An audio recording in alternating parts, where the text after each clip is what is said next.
Riven's POV. Xaden. Instantly, I grew nervous. What is he doing here now?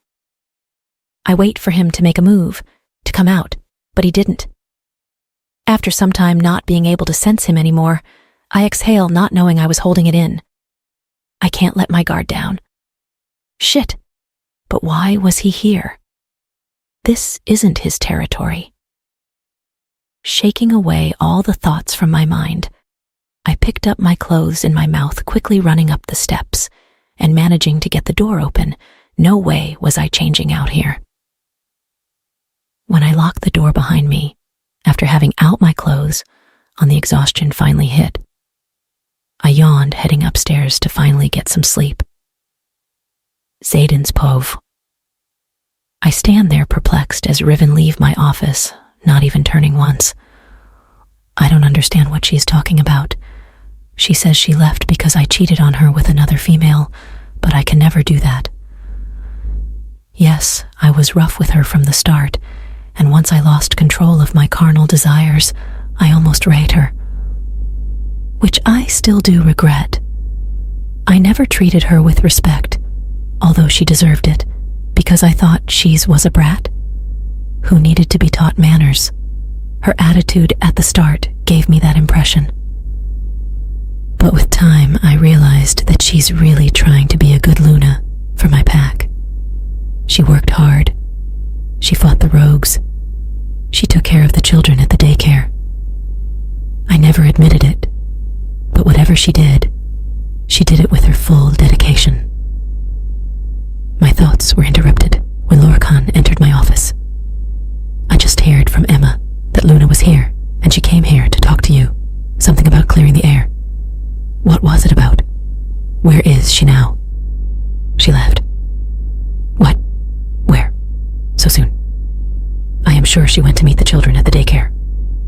No, she left me again, Lorcan. This time she said she won't come back. But why? And you didn't stop her? She thinks I cheated on her. I can never do that, Lorcan. Yes, I've been too hard on her, but I can never cheat on her. You know me better than anyone. You know how much I waited for my mate then. Why would I cheat on her? It doesn't make any sense to me. My wolf is also agitated at the thought. I am pissed, but at the same time, I am also confused over why my mate left is still swirling around in my mind. I have no clue what she is talking about. I would never do that to her. Lorcan's eyes soften as he takes in the lost look of his alpha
Riven's POV. Cole and I sat on the front, and the rest of them sat at the back of the car, heading to my parents' pack. I couldn't wait. I am finally going to see them. It's not until your mom is gone that you realize how much you miss her. I was practically jumping on the seat of the car as Cole pulled down a gravel road. I dozed off during the entire journey because I couldn't sleep last night thinking about Zayden. Suddenly, my body started heating up. Something is happening. I don't know, but my body started burning up. Rhea was going through the same sensation. Am I going through my heat? But that can't be. Rhea started panting in my head, and my condition was also the same. I screamed like I was dying, and Cole stopped the car. Riven, what's happening? Mickey asked from behind me. I have no idea. Ah! I cry out.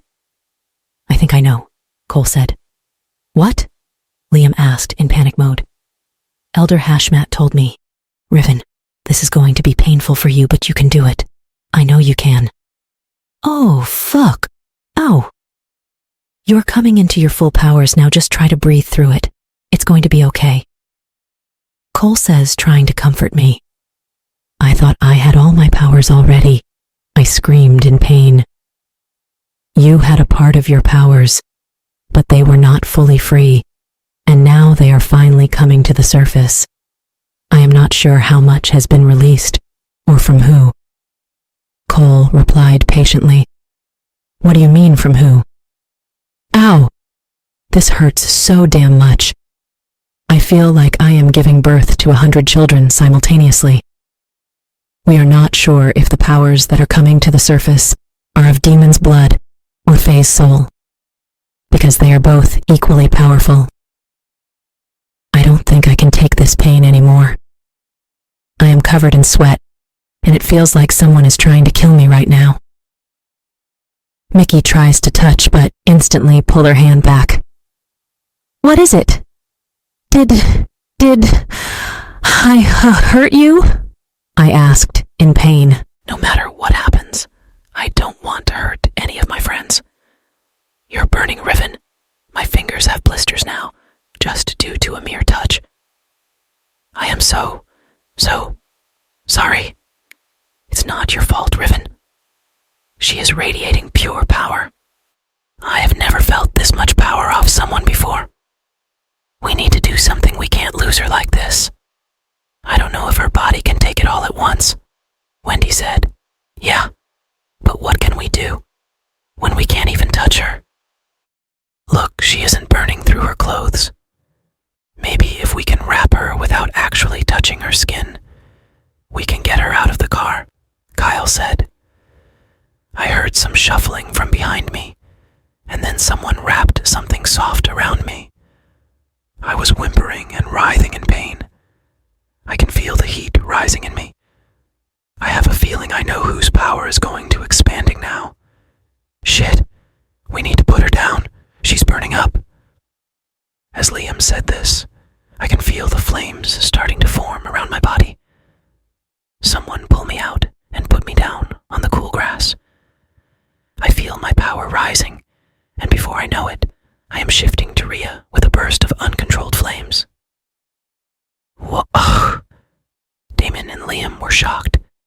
Riven, it's like a huge ball of fire is surrounding you, Liam said with astonishment. She's not Riven. She's Rhea, Cole replied. Riven is strong, but not strong enough to accept this amount of energy, so that's why she needed to shift in her wolf form. He further added, You knew everything all this time, but you didn't tell us, Wendy said. I am sorry, but I was asked not to, because Elder Hashmat was not sure when will it happen, Cole replied. What did he say to you? Caleb asked. He told me that soon Riven's complete powers will surface, and it's going to be a painful process. Normally, wolves don't go through this. They get their full power during this first shift. But when an exceptionally powerful being first shifts.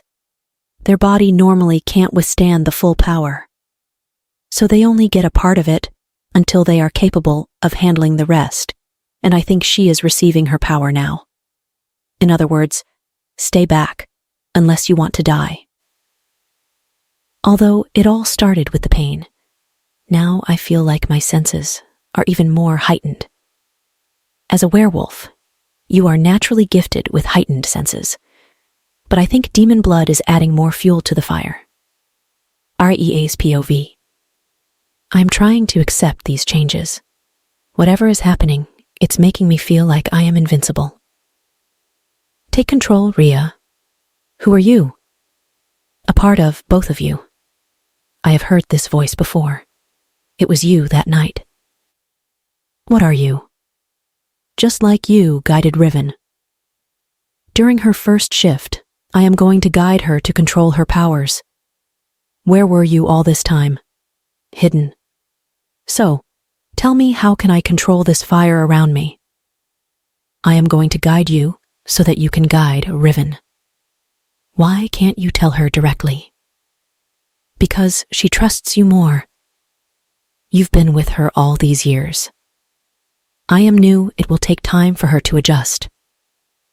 I'm not quite satisfied with your reason, but I guess it's okay. But right now, help me. How can I control these flames? It's all about control. These flames are part of you. Just like your paws or any other body part, you move them voluntarily. Similarly, accept these flames as your own and control them at your own will.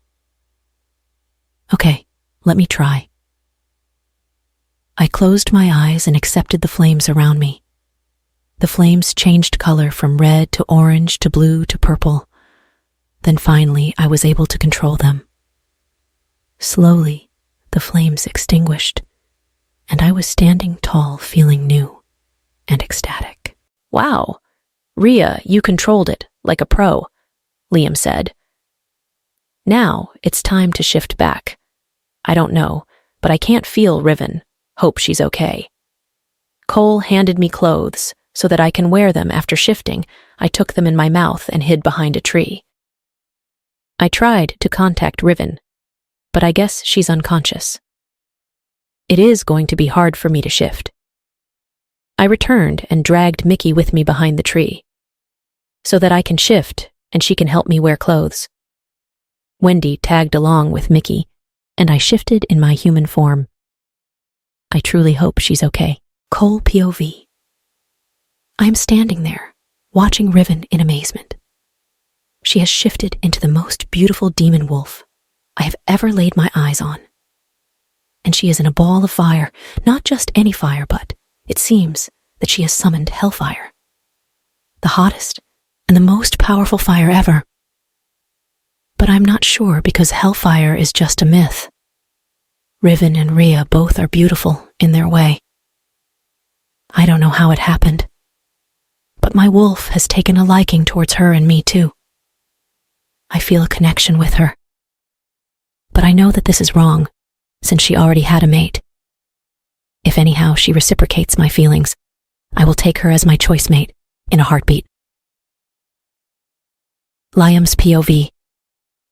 What the hell just happened? Was it hellfire? If it was, then Riven is by far the strongest being alive. But I am also worried about her. It took her entire year to control her powers, and now they are coming to the surface in full swing, and I am not sure if she's prepared. Kyle's POV. I knew she was powerful, but holy shit, she is so perfect. As I am admiring Rhea, I pick up few scents, and it seems they're getting closer. Hey guys, I think we should get moving. Someone is coming. Right. When I say this, I hear shuffling and the sound of footsteps. Wendy Pove. I am even more scared of Riven's abilities. I know I should trust her because she promised that she will never hurt anyone, but I can't help but feel scared. I watched as she shifted into her human form, and Mickey and I helped her get dressed. Girls, hurry! Someone's coming. I heard Kyle. Guys, one of you will have to pick her up. She's unconscious, I replied. Shit. I think we should go back. It's not safe to take her outside right now. We are not sure how much damage is done. She's not damaged, just in shock or maybe exhausted. Mickey's POV. I am at a complete loss for words. I thought I was going to lose her. My best friend. Not gonna lie, it was scary, but at the same time fascinating. Luckily, the fire didn't hurt her, and she was able to control it. Now we are back on the road heading towards the cottage. We are about 3 hours outdoor though. Hopefully, we won't have any more surprises. Right. When I think that, I hear Riven let out yet another scream. Figet, are we getting another surprise? I asked in a panic. Do I need to pull over? Kyle asked Cole. No, keep driving, Cole said in a serious tone. He should have informed us about it. We would have been prepared. But now, I am scared. I hope she can survive this torture. It hurts me to see her so much in pain. I wonder how is Cole feeling right now. Everyone knows that he has feelings for her. Riven is still in pain, and the veins in her body are glowing. It looks ethereal. I think her body is trying to adjust. This amount of power can easily break anyone, Wendy said while observing her. Don't worry, my love, she will survive. Riven is strong, Caleb assured his mate. There was pin-drop silence in the car when another scream erupted from Riven's throat, and her body started glowing in a purple shade. What the fucky? Riven's body started glowing in a purple shade. What the fuck? But as soon as it started glowing, it was gone, and Riven was not in pain anymore. Riven's POV. I felt groggy. I didn't feel like myself. I willed my limbs to move or do something, but they felt heavy. I tried to remember what happened. All I could remember was that we were in the car, and my body started burning up, and I was screaming in pain. The pain was 100 times worse than the last time. I shot up and instantly regretted it. My head swarms with a pounding headache. I placed my hand on my head to try and stop the spinning. I groaned and shut my eyes and tried blinking them to open again. I was more successful this time. I squinted against the bright sunlight filtering in through an open window. I looked around to see that I was in the cottage again. Shit, what happened this time? I was scared that I hurt someone this time. Damn it, why is my life so miserable? The door opened and entered Wendy with a bowl of soup. Hey, how are you feeling now? Better, but my head feels heavy. Don't worry, you'll be fine. Here, I brought soup for you. I scrunched my face. Hey, don't be like this. It will make you feel good. Okay. I finished my soup as soon as possible, because that thing was disgusting. So, what happened? Nothing much. This time you gained your full power. I think the demon part of you is ready to kick some AQ. I laughed. On the serious note though, did I hurt someone? No. In fact, you shifted. The powers you gained this time in your wolf form. And Rhea controlled them, like it was a piece of cake for her. Wow. I'll hope I can control them too. You can, and you will, Riven. Don't worry. We all are here to help you and to guide you. Zayden's POV. I push myself harder as I go deeper into the forest. My wolf pushed me to go for a run, and I agreed immediately with him. I need to clear my head and think over the information that had been presented to me. I keep thinking about any potential enemies that want to separate me from my mate. I can't think of any rogues or packs that would go after my mate and my bond this way. Most enemies will attack head-on, not fight in the shadows. We need to think of someone or somewhere to start, or else we will lose her forever this time. My wolf growled. I am trying, but I don't know who would want our meat bond destroyed. I followed the scent of my mate and realized she left with few other wolves in a car. There was the smell of rubber, of tires, and other mixed scents. I am utterly frustrated with the way things are going. My mate is alive, but I can't touch her.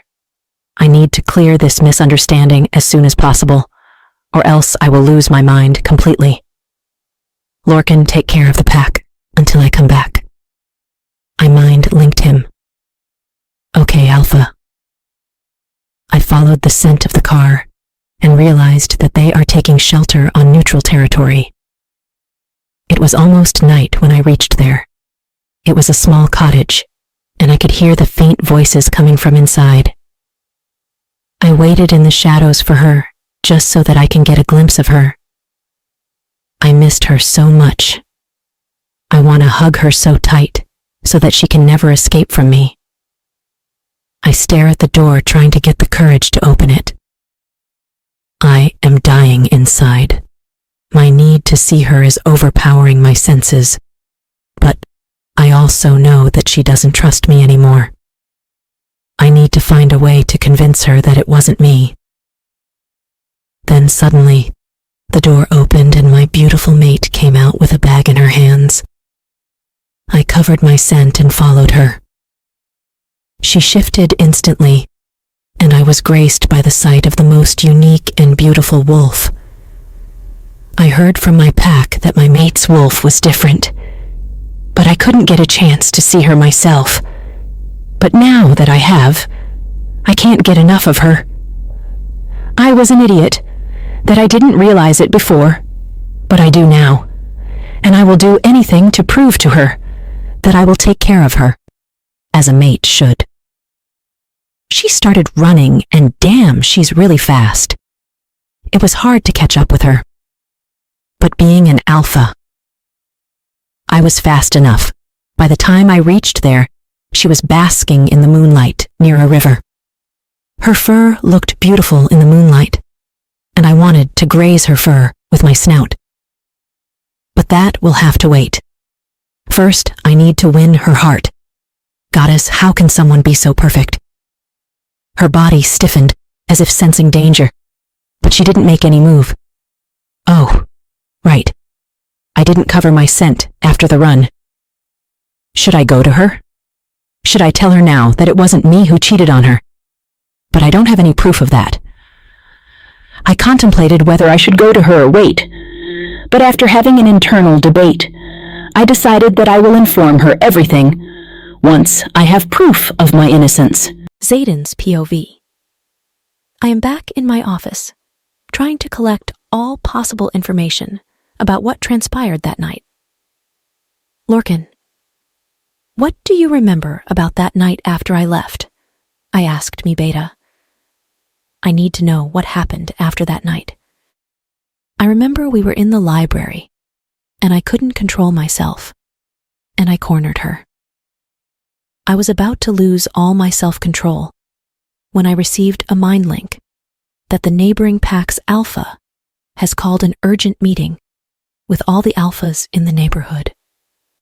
I contemplated whether I should leave or not, but the logical part of my brain won, and I left her there without an answer.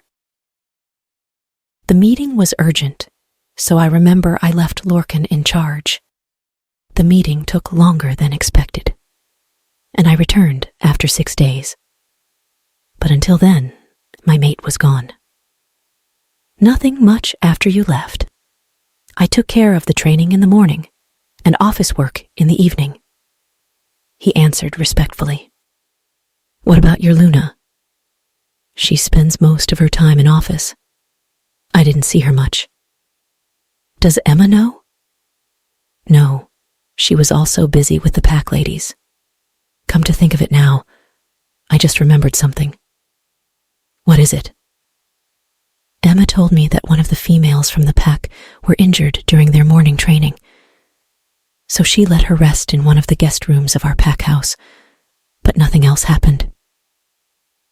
Who was that female? I don't know. Let me call Emma, maybe she knows. He mind-linked Emma to meet us in the office. After some time, there was a faint knock on the door, and the beta female entered after my permission. You wanted to see me, Alpha. Yes, Emma. Please have a seat first. She took her seat in front of my table beside her mate. What do you remember after I left for the meeting about 1 year ago? I asked the same question to her again. After you left for your meeting, I was mostly busy with the pack ladies, their training and everything usual. Lorcan just remembered something about a female who was injured during the training. Oh yes, I remember that female got injured because of my mistake, so I permitted her to rest for the moment in the guest role of our pack house. Alpha, do you remember that Luna referred to you about you flirting with a female? Lorcan asked. I nodded. Do you think she was referring to her? Maybe she misunderstood the situation, but she claims that she saw me having sex with another female, and that is impossible because I was not even here. I was on my way to another territory, I exclaimed. Do you think someone took your place and made it look like that it was you who was having sex with another female that night? Lorcan suggested. But again, she also said that she saw me flirting with another female in front of all the pack members, I said.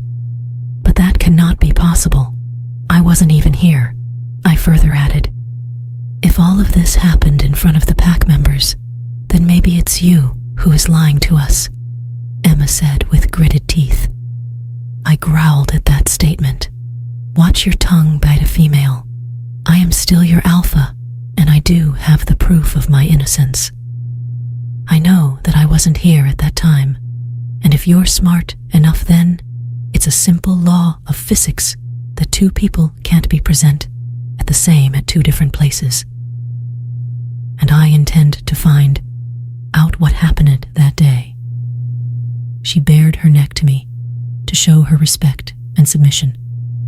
This investigation is getting nowhere. I want to know what happened. Who was the last person she saw? They both shrugged, not knowing the answer.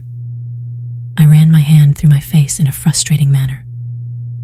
I think we should call Luna here and ask her directly. We can also tell her that it was all a misunderstanding. She's smart. She will understand, Lorcan suggested. I will do it, Emma said. What? I am shocked that she is ready to help me. I miss my friend, and I want her back too.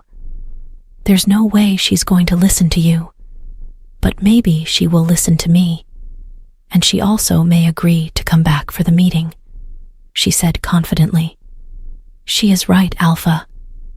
The Luna may not give you a chance to explain yourself, but maybe she will listen to her. Lorcan agreed to her suggestion, and I knew they were right. I nodded at their suggestion and granted her permission to leave. I informed her about the cottage that they were staying in. I just hope they are still there. I don't want to lose my mate this time. Riven's POV. We all are here to help you and to guide you, Wendy assured me. I know how much she's scared, but she's still here to support me, and that means a lot to me. Finish the soup, because someone is waiting for you outside. Who? I asked with curiosity. Go and take a shower first. Then she left without telling me who it was. I tried getting up, and it felt better now that my stomach was full. I entered the bathroom with a fresh pair of clothes and took a quick shower. After making sure I was neat, clean, and presentable in front of our unexpected and unknown guests, I exited the bedroom, only to find Emma and Lorcan there. "Hey guys, what are you doing here?" I walked forward and gave a hug to my best friend, forgetting everything that happened in the last 24 hours. "We are here to give you a message." Lorcan answered my question. "What is it?" I asked them. "Alpha asked us to call you for a meeting with him." "What? Why?" "I don't think there's anything left to talk about. Please, Luna, give him a chance to explain himself. I assure you that he is innocent this time. I am his brother. I have spent my entire life with him, and I can assure you that it wasn't him who cheated on you." "We have a theory," Lorcan pleaded. "We think that someone is trying to break you two. That's why he called a meeting. Even if we don't know for sure that who is behind all this, he has proof that he is innocent," Emma said. I heard them both, and my eyes moved towards Cole. He was standing there with a neutral expression, but his eyes were saying something else. He was confused, just like me. Maybe I should give him a chance. Maybe there is more to the story. "When?" I asked them. "Riven, are you sure?" Liam asked. "This is going to be a formal meeting, and all of my friends are also going to be there. I also have another condition. If this time he could not prove that he is innocent, he will have to accept my rejection," I stated. "I am sure it won't come to that," Lorcan said with a knowing expression. "AN. Hey everyone, hope you all are safe and sound. I know I promised that I will be posting 2 chapters per day, but because of COVID-19, I lost 3 of my cousins. So, these days I am quite busy with the funeral and Ramadan. It's getting hard to manage. That's why, for the next few days, I am going to post only 1 chapter. I will try to make them long, but until then, please be safe and happy reading." Riven's POV. If looks could kill, then Cole would have been 6 feet under the ground. But it's a good thing that he's thick-skinned. We are here for the so-called meeting that my mate called ASAP, and I complied. But Cole, the poor guy, has received far too many death stares since the moment we reached here, coming from the one and the only Alpha Zayden. I cleared my throat and asked the main question without wasting any time. Are we here to play the stare game, or are we going to talk about the real reason? Zayden nodded. Before I explain you everything, I want to know what you saw that day before you left. Did you hit your head somewhere? Do you not remember anything? No, I don't. That is why I want you to explain to me what you saw, because it is important. Okay, I saw you having sex with another woman in your bedroom that night, and then on the very next day, she was flirting with you at the breakfast table in front of the entire back. I answered, annoyed by the fact that I am repeating the same story to them again when I really should have left to meet my father's pack.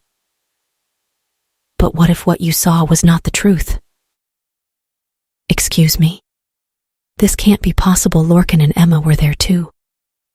She flirted with you in front of me, in front of your beta and your entire back, and you are telling me that all of that was an illusion. Are you trying to tell me that I am the crazy one here? I scoffed at that thought. No, that's not what I am saying. What I am saying is that it wasn't me whom you saw, because I was not even in the territory at that time. He's right.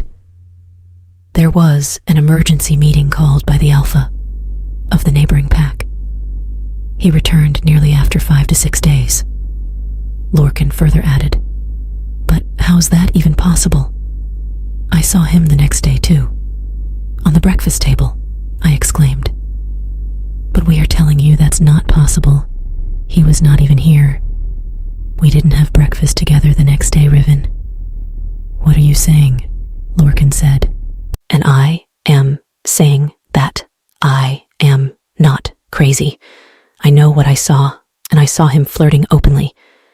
Emma, you were there too. Tell him. After a moment of silence, she started speaking. I am sorry, Riven, but I don't remember such a thing. But how? I sat there dumbfounded.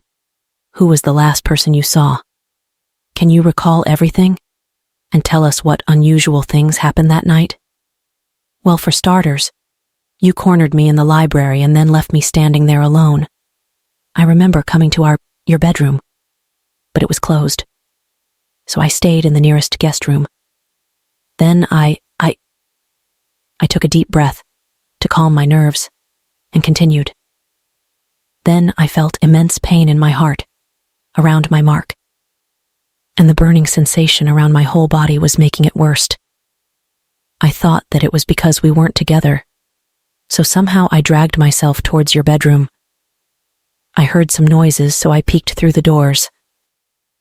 That is where I saw you having sex with another woman, so I concluded that the pain was because you were cheating on me. When I couldn't hold the pain any longer, I gave myself a small dose of wolfsbane to numb my pain. But I assure you that it wasn't me. Yes, I was the one who cornered you. And I left because of the mind link I received about the meeting. I left the pack borders the same night. He replied. I ignored him and continued speaking. Well, then the next day, I saw you two sitting at the breakfast table. You acted indifferently with me, and that she-wolf was flirting with you. When I couldn't take it anymore, I said my goodbye to Emma and left. Riven, I was upset with you because you didn't say goodbye to me. I was aware that you weren't happy with the Alpha, and I thought that one day you might leave him, but you never said goodbye to me. I don't remember such morning where he was sitting, flirting with another female, Emma said. So, what? I am confused now. I composed myself and asked again. So, what's your theory on this? That it was an illusion, to break us apart. Xaden answered. But it is not easy to create such a huge illusion by a normal wolf. You are right. A normal wolf cannot create illusions, but a witch can. Wendy answered our question. But why? Lorcan asked. I do have enemies, but I don't have any warlocks or witches as my enemy, Xaden said. My friends looked at me and we exchanged glances silently, conversing with each other. I think I know who would want to break us, but the question is why? How's it going to be beneficial for her? I looked towards Cole once again, and he did something with his eyes that said that we should trust them. Tell him. He deserved to know, Cole said. Kyle and Liam also agreed with him. Taking a deep breath, I started explaining to them what I discovered about myself with the Packless. I told them everything, and from my kidnapping to the attack of the rogues, and then the major discovery. Xaden's nostrils flared when I told them about the rogues and the vampires. I could tell he was trying to control his wolf. I felt relieved after sharing my secret, but I was also scared about the fact of whether we can trust them or not. Thank you, Xaden said, looking towards Cole and the others. Thank you so much for taking care of my mate and supporting her. You didn't even know her, and still, you all have done so much for her, Xaden said with gratitude, which shocked me to the core. Right now, at this moment, he did not seem like the Alpha I used to know. Arrogant, stubborn, and ruthless. Please don't mention it. She's like a family member to us, Kyle replied. So, what now? Liam asked. You have somehow convinced us that it wasn't you who cheated on her, but it still doesn't change the fact that you hurt her. Multiple times. Xaden sighed. Please, with all of your permission, I would like to have a word with her privately. Zayden asked all of my friends. This is another shock to me, because Zayden would never ask for permission from anyone. And I am not ready to have this conversation with him. This is embarrassing for me. I never should have acted on impulse. I should have given him a chance before. But I guess this is not just my fault. I acted too quickly, without trying to understand the situation. And Zayden never really gave me chance to completely trust himself. One by one, each of them left the office, leaving me and him behind. Zayden silently stood up and walked over to his main table. He opened his drawer and pulled out a few documents. My brows pulled together in confusion and worry lines start to show. Walking over to me, he stated with a soft expression, "Don't worry, Riven, this time I am not going to force you to stay." He lowered his head to meet my eyes. "But you and I both know that it's safer here. That's why those people wanted to separate us. But I am only going to request you to stay here." I narrow my eyes at him. Does he actually think that I can't take care of myself? I figured after everything I have done, you wouldn't want to live with me, so I prepared a guest house at the back of Pack House. Your friends can stay there with you. No one will bother you, including me. He took one more step closer to me, our nose almost touching, and his eyes silently pleading. "Please stay. That way I can protect you," Zayden pleaded. And this is the first time he's looking at me like this, as if he's totally helpless and at my mercy. Is he a changed person now? Can someone's absence change him so much? Riven's POV. I opened my mouth to speak, but hesitate. I can't seem to find the words, and to be honest, I am not sure how to feel. Diverting my attention from his eyes, "What's this?" I asked, referring to the files in his hands. "These are the reports of the last few months." "What kind of reports?" "Take a look." I took the files from his hands, avoiding the tingles of the mate bond. "Is this what I think it is?" "Yes. I wanted to show you these because I want you to know that no one, and I mean no one, can take your place as my mate and Luna of this pack." His eyes didn't falter. They continue to bore into mine. And I am rendered mute for a moment, unable to speak. Coming back to my senses, I cleared my throat and took a step back, maintaining a healthy distance between us.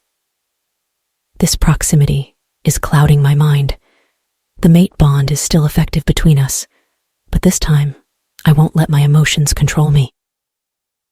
You are right. I will stay here with my friends. Zayden's POV. The moment she said those words was my destruction and salvation together. I was taught as an alpha, never to show emotions, but when it comes to her, all the teachings were forgotten. When I first met her, I never showed her my emotions and maintained my distance, but now I want nothing more than her. My stupidity sent her away from me. My shoulders relaxed when she said those words. The pain I caused her, the incompetence I have shown in the past, and the relief I felt. The family I dream of with this woman is here. We are fated. Now all I desire is to embrace the woman standing before me and kiss the lips that feed my soul. I know she is not ready to forgive, and I don't blame her. I am scared I have lost her permanently, but I also refuse to see her with someone else. I will give her space, but that is all I can do right now. It only took us 25 minutes to arrive back at the guest house sitting on acres. Riven introduced her friends to everyone. I and my brother gave them a tour of the house, and I was only looking at her like a lovesick puppy. Memories of the times we were together flooded my mind. I want to make new memories with her in which she's happy, and I want to be the reason for her happiness. I crave her touch, her scent.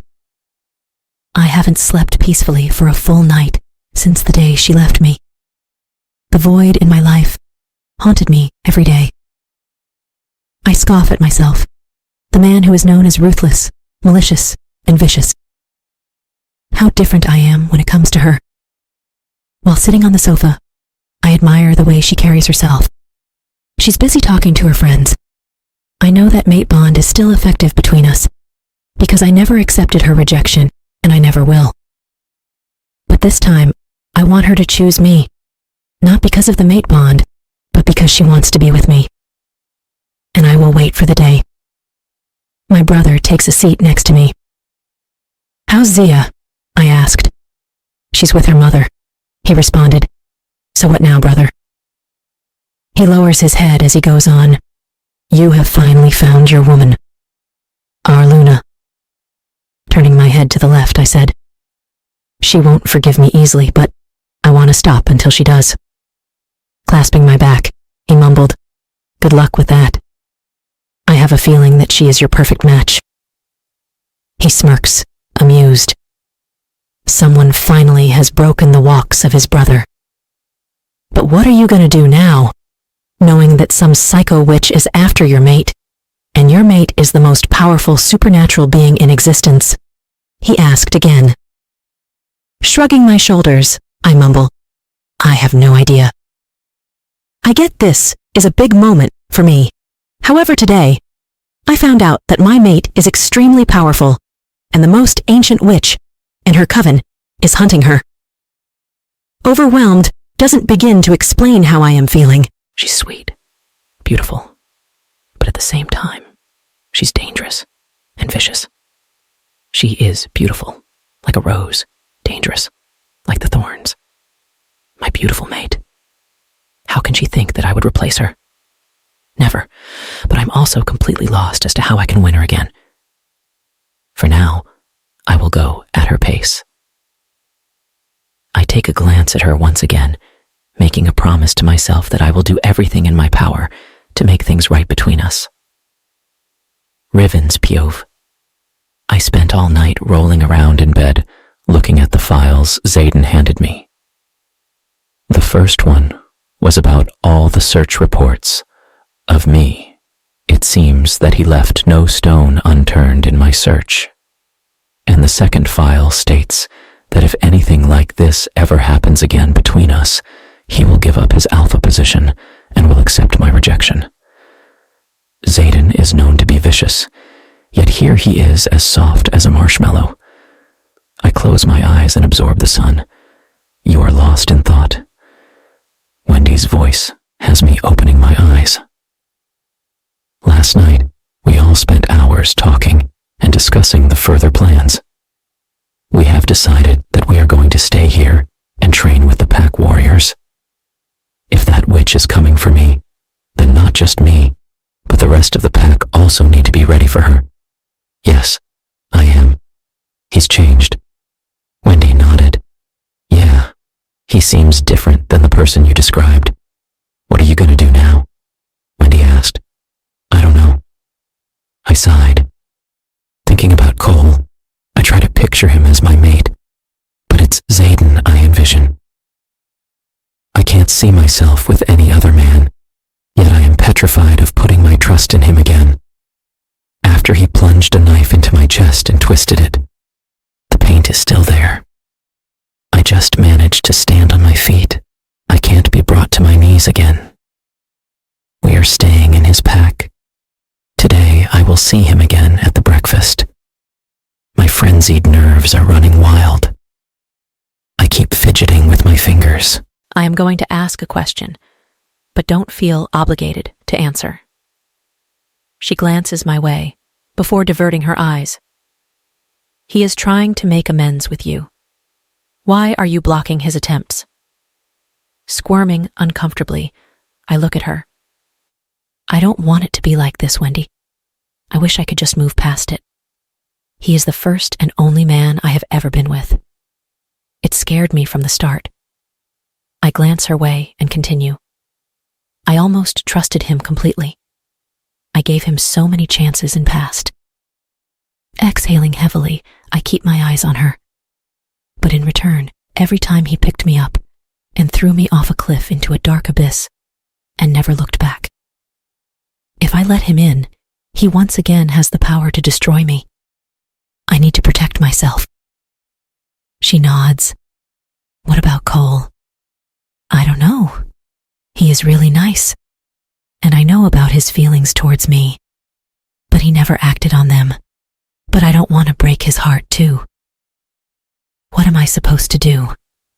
Cole and I are not committed to each other, and it scares me to give another to Zayden. Riven's POV.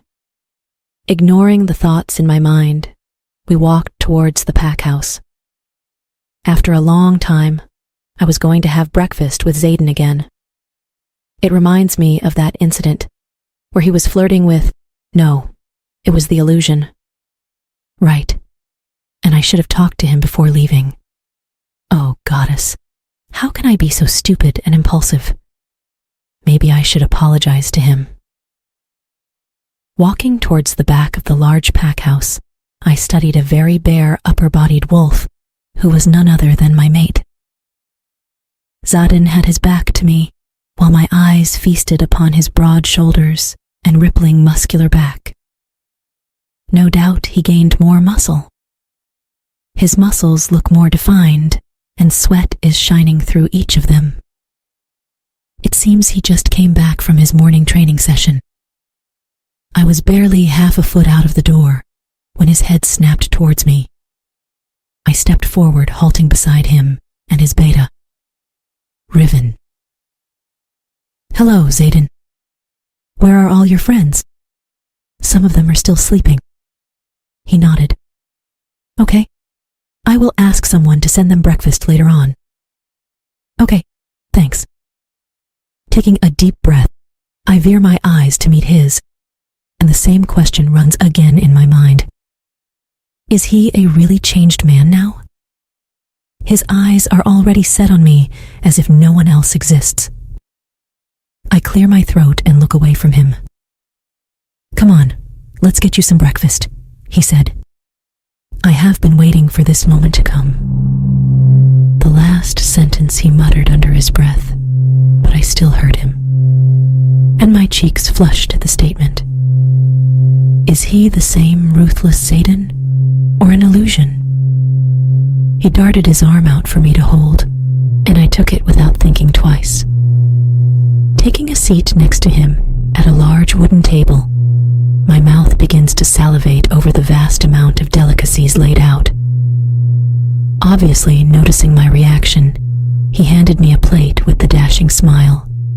Consider this a small celebration for your safe return. This is incredible. Thank you.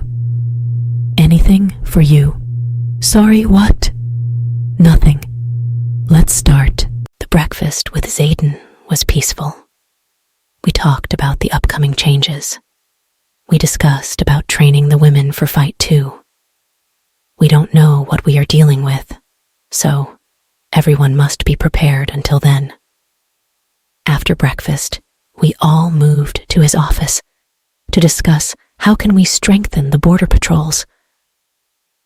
We are going to upgrade the training for everyone. What do you mean? I mean, your warriors surely know how to fight against rogues or other wolves, but can they fight against magic too? The witch, whoever she is, didn't spare her own blood for her desires. I don't think she plays by the rules. So what do you want to do? I and my friends are going to train them, and we'll teach them few tricks to fight against a witch. Do I have your permission? He frowns at my question. Why are you asking me this question? This pack is yours too. You are doing all this to protect them. You don't need my permission to train them. You can start whenever you like. I had to find a way to word my next statement, because the last thing I wanted to do was offend him. I am already guilty about how I left him. Yeah, I know. It's just that it's been a year. I am not sure they still see me as the same." His face was blank for a few seconds, as if he couldn't fathom my response. "Outside of me and you and the beta couple, no one has the right to address my pack. You took that oath in front of everyone to be the Luna of the pack. You deserve to address them. This is still your pack, and you are still their Luna." It was a sweet statement of affection, but I wasn't caving. Not on this. I wasn't going to be seen as one of those women that only use men for what they have. We had all sat down to discuss strategy now that it had been decided that we will be preparing for the fight against Zaden made calls to other neighboring alphas of the pack. To alert them, he informed me about what happened with Luna Selena's pack. And it seems that the witch is trying to kill or overtake the packs so that she can attack with full force. But she doesn't know that she is messing with the storm. I will not let her win this time. She is the reason. My real parents are not with me. I will make her pay for messing with me. Unknown Puve.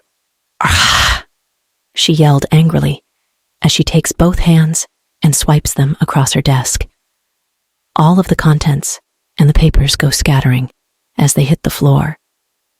And one of her many ancient artifacts is measures to smithereens. She lets out another incoherent snarl before turning to her maid. "How did they got back together?" she screeches, making the low-caste witch flinch as she bows her head to her. "I am sorry, madam. I created an illusion to separate them, and it actually worked, but then she got back again with him." The low-caste witch replied, still not meeting the deadly gaze of her master. "Look me in the eye when you speak to me, girl." She clenches her fists as she gathers up her courage and tilts her chin up. Her eyes narrow in determination.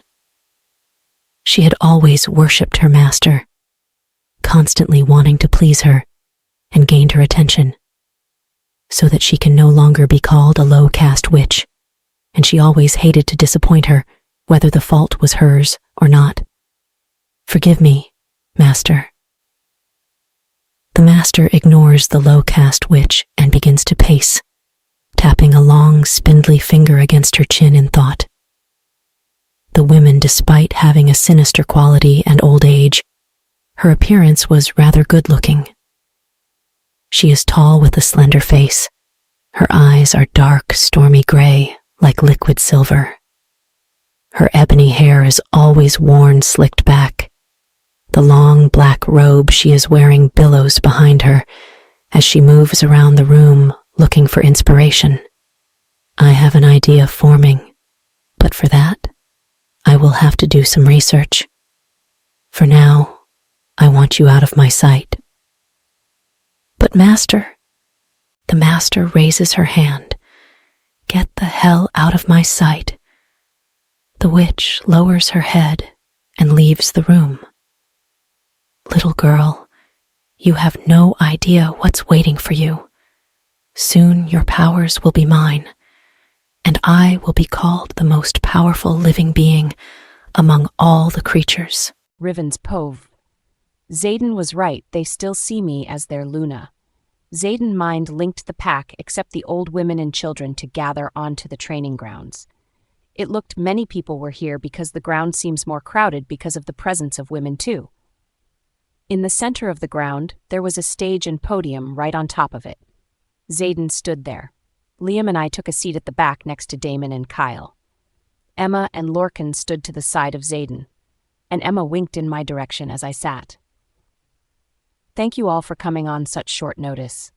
I know many of you must have been thinking why I called you here, so I will get straight to the point and keep it as short as possible. Zaden said in a booming voice. I know that all of you already know that your Luna is back. But things have changed. Over almost 20 years ago, there was a witch who tried to create the most powerful being on this planet, so she experimented on a she-wolf and injected her with the demon blood. But later on, to save her, her son bargained with a fae to save that she-wolf's life. Later on, they both, the she-wolf and the witch's son, mated and were blessed with a baby girl, and that girl had the power of a demon, a witch, a werewolf, and a fae. So, it is quite clear that if that baby still is alive, then she would be the most powerful werewolf of our time. And she would be the one to claim the throne, the coven, and restore it to its former glory. I am pleased to tell you that I have met this she-wolf, who is none other than my mate and your Luna. Some gasps and murmurs gave the feeling of mixed emotions, some excited and some full of skepticism. I stood and pulled Cole with me. Everyone was so lost in the new information that they did not realize that we had reached the podium to address them. Zayden moved away from the podium, and I stood in his place with him on my right and Cole on my left.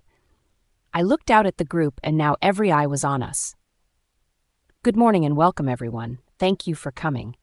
I know you all must be thinking that how's this possible? Or why didn't we told you before? I took a short pause and continued. When I left this place last year, I discovered a lot of things about me. I didn't know that I had these abilities. And now that I know, I have gained control of almost all of my abilities. Because there's an evil witch who wants to rule over every realm and every supernatural being. She wants me and my abilities. I don't know what my future is going to be, but I am here to inform all of you that I stand with all of you. I want all of you to be prepared in every way to fight against her. Even with my abilities, I don't have any intention to take over any supernatural being. I want all of you to willingly fight with me against her. I don't want any of you to be vulnerable. I want all of you to be ready to fight against the magic abilities of a witch. That's why I and my friends are going to train all of you only if you decide to be a part of this fight. The entire group had become still, and the only sound to be heard was the racing of my own heart. Cole, Damon and I took turns telling our story to the crowd and stopping to answer questions along the way. We told them of the rocks and how I found about my abilities. So you are giving us a choice to fight for you? One of the warriors named Grayson asked. Yes, because I know you all have families and kids to look after. We are going to train all of you, but only those who want to are allowed to join us in this fight. I don't want any of you to agree just because I am your Luna. I am not going to give battle orders. I stand before you to ask you to fight with me. Should you choose not to, I will understand and will remain grateful for your consideration. Should you choose to fight with me, I will be forever indebted to you. When I finished, almost every being standing onto the grounds dropped down to one knee and about their heads. It was a sign of loyalty and submission. I thank all of you for being here. I just want all of you to be able to protect yourself in the time of need. I stepped down the stage and walked back. How do you think it went? I asked all three brothers. Emma squeezed my hand. I think you won them over, Kyle said. I think that because you went in with full transparency that they will all join us, Cole said. Maybe they will join us later because you put the whole crowd to sleep with all of your jabbering. Liam joked to lighten the mood. I was starting to finally feel confident that if the time comes we would win this battle against my evil grandmother. This story is almost at its end. I just want to thank all of you who have supported me and those too who have criticized me. Your criticism will only make me more determined to improve myself. I know this book had many grammatical errors, but I will try to improve myself and will make sure to not repeat them in my next book. Thank you so much. God bless you all, and please be safe and healthy. Happy reading. Because of all these politics and speeches, I just want to train and let off some steam, I announced to the boys. They all nodded their heads in unison, and just like that, it was agreed upon. Okay, I will be right back. I gotta change, I told them right before I disappeared up the stairs. While I was getting changed into the formal training gear that Wendy was so kind to inform me that word had gotten around of our intentions to train. I was not sure if the men and women gathered to watch out of curiosity or of a desire to join in. I stalked towards the crowd in my black leather training gear. It was amazing how the outfit alone empowered me. Let's do this, I said as I cut through the crowd. Zayden met me in the corner of the circle comprised of our visitors. Before they reach their final decision, some of our people wish to see how well you can hold on your own in a battle. We first want you to battle a group of 10 on your own, then in a group of 3 on 3. I felt the grin grow on my face. This would be a challenge, but I knew I could do it. It was only 6 more men than I was used to. Sounds good to me. Let's get this party started, I said. The crowd cheered and pumped their fists as I walked over to where Liam, Damon, Kyle, and Cole stood. We know you will surprise them all, Kyle said. Hell yeah! Even I am surprised until now. Damon said, Thank you, guys. That was all I said before I turned around to face the 10 warriors poised to fight against me. They gave me only 2 daggers that were sheathed on the outer sides of my thighs, but I wasn't really planning to use them. We were going to fight in our human forms first. They bowed in respect at first when they looked at me. Please, right now don't see me as your Luna. Consider me as your opponent. They looked at each other first, as if communicating with their eyes, and then they looked at me and nodded their heads. These people did not play. They came into the fight without wasting any time. I was accustomed to a little hand-to-hand first, not being prepared for it. I blocked the first strike with my right arm and kicked out my left leg, sending the first attacker flying backwards into the crowd. I quickly took my fighting position just in time to meet the next line of attacks. They were coming from all sides as if they were determined to see me fail. There were no rules in this battle except that we were to land no death blows. We could draw blood, but we could not aim to kill. I cracked my neck and prepared myself to run to my next opponent. I pushed off and ran as fast as I could. I was quick, thanks to all the past training I have been doing. As I got closer, I could see him preparing to lunge. Wait for it, I chanted to myself. As soon as I saw his knees slightly band, I dropped to my knees and slid, stopping just behind him. I swung my right leg out, causing my body to spin with it, kicking his legs out from under him. He spun his body in midair, so he landed in a slouched position. Wasting no time, the other one launched at me. This time I hit him in the chest with the butt of my palm, and he went flying backwards and landed his back outside the ring. Another one began walking towards me with a fierceness that I never had directed at me before. But it was good for me. I needed it. His concrete hard fist was coming at me. I blocked 1 hit, now 2, and sent him flying back with 1 swift kick to the sternum. I stepped quickly to the side to avoid the hit coming at my head from the left this time. From another opponent, I blocked his hit, and before I knew it, I was locked in his arms and unable to move. I grabbed the width of his arms and used them as leverage as I bent over and sent him sailing over my back, so he landed on his butt in front of me. 5 down, 5 more to go. No time for recovery. 1 warrior, named that I knew by Grayson, was drawing closer from the left, while another stalked me from the front. I stood in the center of them, bracing for the next round. The other one struck first. I grabbed his first before it connected and propelled him towards Grayson, who had not been expecting it and failed to move out of the way, causing them to fall back harder. Now the last 3 warriors were around me from all sides with blades in hand. Without thinking, I released the 2 daggers from my thighs too.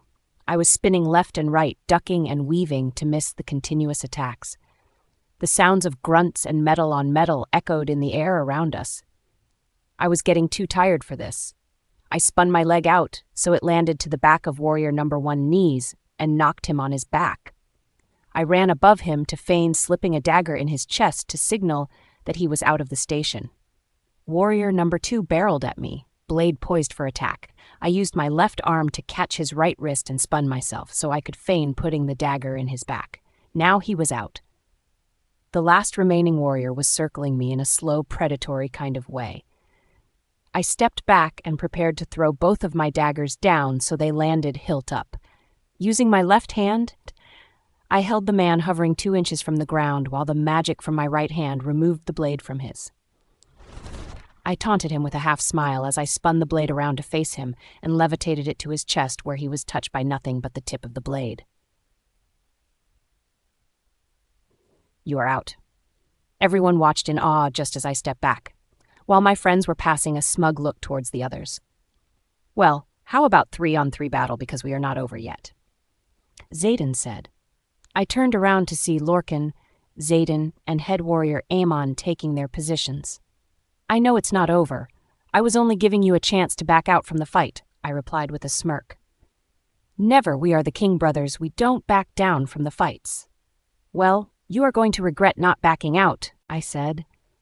And hello everyone, this is the first longest action scene I have written, so I hope you all liked it. If you feel that there's some space for improvement, please feel free to share in the comments. Thanks. Let's see who's going to win. Me or me, I said before, just before the attack. But Zayden was quick enough to block it. The rules were the same as before. We could draw blood, but we could not aim to kill. I quickly drew my daggers. My arms swung my blades as if they had their agenda. The sound of metal meeting metal and cheers from the crowd echoed around us. I was forced to duck to miss one blade, and I felt something sharp land across the back of my neck. I brought my hand up to my neck, and it came away stained with blood. I was pissed. Whoever that was could have decapitated me. The rules were clear, no death blows. Zayden stopped for a moment, but I signaled him not to. I tossed one of my blades towards Damon. I needed to keep one hand free. That shit was not going to happen again. I looked out at my opponents and waved them forward. I could hear Liam cheering from the sidelines, and I could also see a look of fear on Cole's face. Zayden appeared to be contemplating as though he was afraid to attack again. Come on, Alpha! Accidents happen to pull yourself together, I yelled, as I was locked in battle with the other two men. One of the men kicked out and their foot met my knee.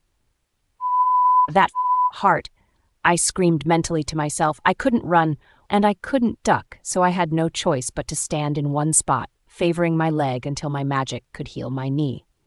The same man raised his foot, poising himself to kick out my other knee.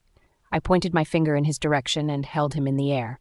The fear was evident on his face before I sent him flying outside of the circle. Looks like we are down to 2, I smirked. Now only Lorcan and Zayden were left. My knee wasn't fully healed, but at least I could put some weight on it. I half limped and half ran to Liam, signaling that I needed my other dagger back. He tossed it back to me, and just like a magnet drawn to metal, it landed in my hand hilt first. I charged at the two men, taking them off guard.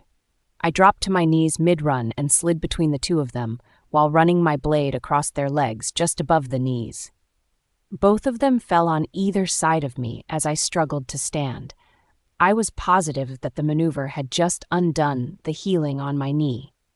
But they both were strong. They both again got into their feet and circled my front. I did not have time to get to my feet before someone's foot came flying towards my head. I threw my body to the left and rolled once, giving me the time I needed to get to my feet. Lorcan was just pissing me off with all his aiming for my head. He knew I was bleeding, and currently it was my weak point, so basically he was trying to attack me on my weak point. I stalked towards him that kept trying to take off my head and flying my magic out to him, and threw him to his knees before I had reached him. Feeling my full strength return to my legs, I smiled down at the beta and brought my leg around, so my kick landed against the side of his body. He flew to the side and landed on top of a couple of our packmates outside of the circle. Now only one person is left. I took my time approaching Zayden. He was hesitating at first, but now he's attacking me with his full potential. I admired his strength. He was taking calculative steps towards me. I am sure looking for the weakness of his opponent. Now it's just you and me, Alpha, I smiled. I can tell you are very much enjoying this, aren't you? I love training. Nothing relieves stress as well as hitting shot. Oops, did I say that out loud? Sorry, not sorry, Alpha. I heard Liam, Damon, Kyle, and Caleb laugh at my comment. I was tired of waiting on, so I struck first. I swung my blade first, and then it was on. He blocked my strike with his right arm and brought his blade in his left hand up to leave a nick in my right arm. My foot landed against his torso with just enough force for him to stumble backwards. I threw the dagger from my right hand and watched it land in the center of his thigh. I could tell that he was in pain, but he didn't show it. As I walked up and pulled the dagger out and tossed it to the side, my fist met the side of his head, sending his body rolling out of the circle. It's not over yet, Damon said as he cracked his knuckles. He was also ready to get in on the action. The adrenaline from the first 2 fights was wearing off, and I needed a few moments to compose myself. Eamon walked towards me, bandaged up with a heavy limp. "Allow me to apologize, Luna. It was not my intention for my blade to land on your neck.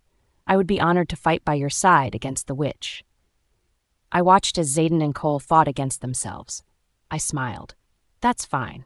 Don't worry about it." Eamon left, but I could feel the anger radiating from Cole and Xaden.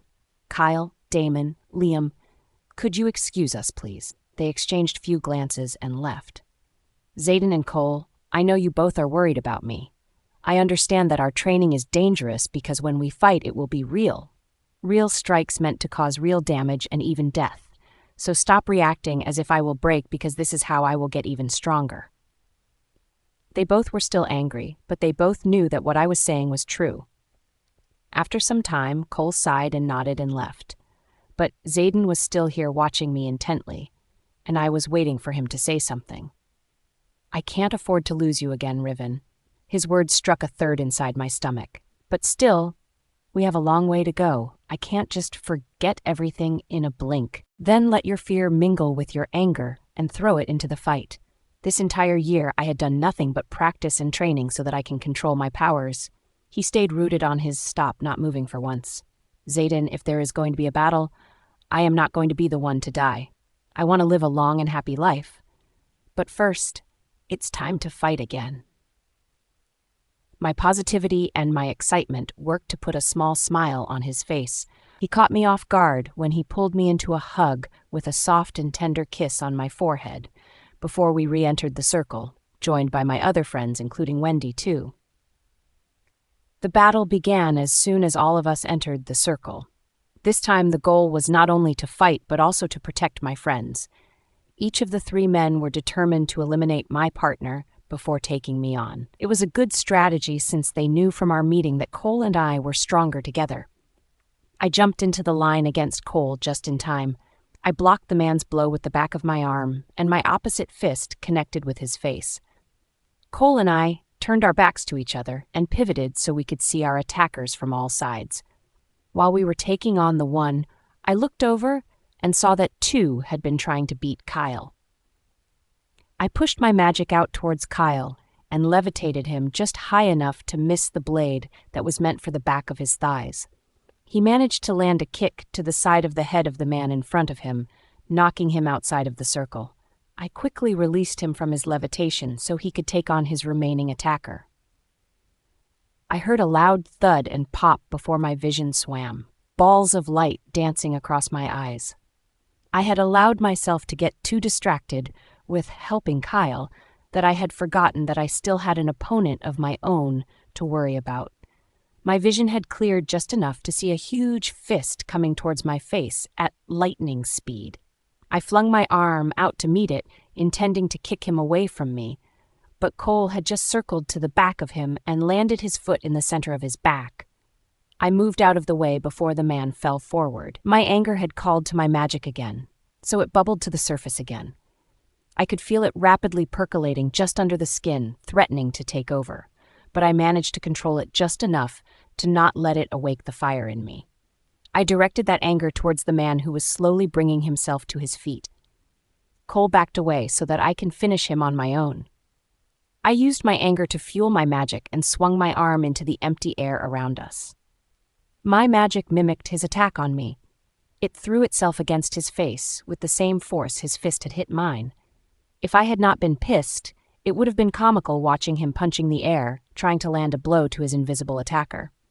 I stalked him slowly, gaining on him inch by slow inch. When I stood behind him, I kicked his knees out from under his body and caught him as he fell. I grabbed a handful of hair at the top of his head and wrenched his head backwards.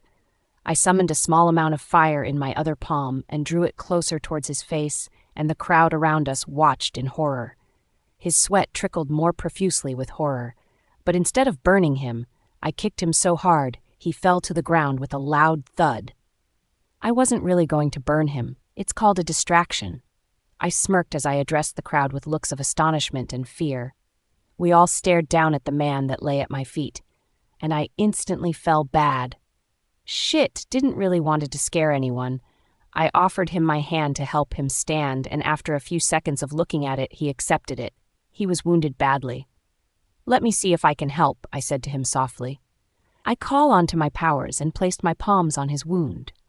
I read somewhere that a bit of fluctuation in temperature can increase the process of cell division and cascade process, which helps in healing of the wound as quickly as possible. The rush of heat circulated through every limb of my body and pushed its way into the stranger I was holding.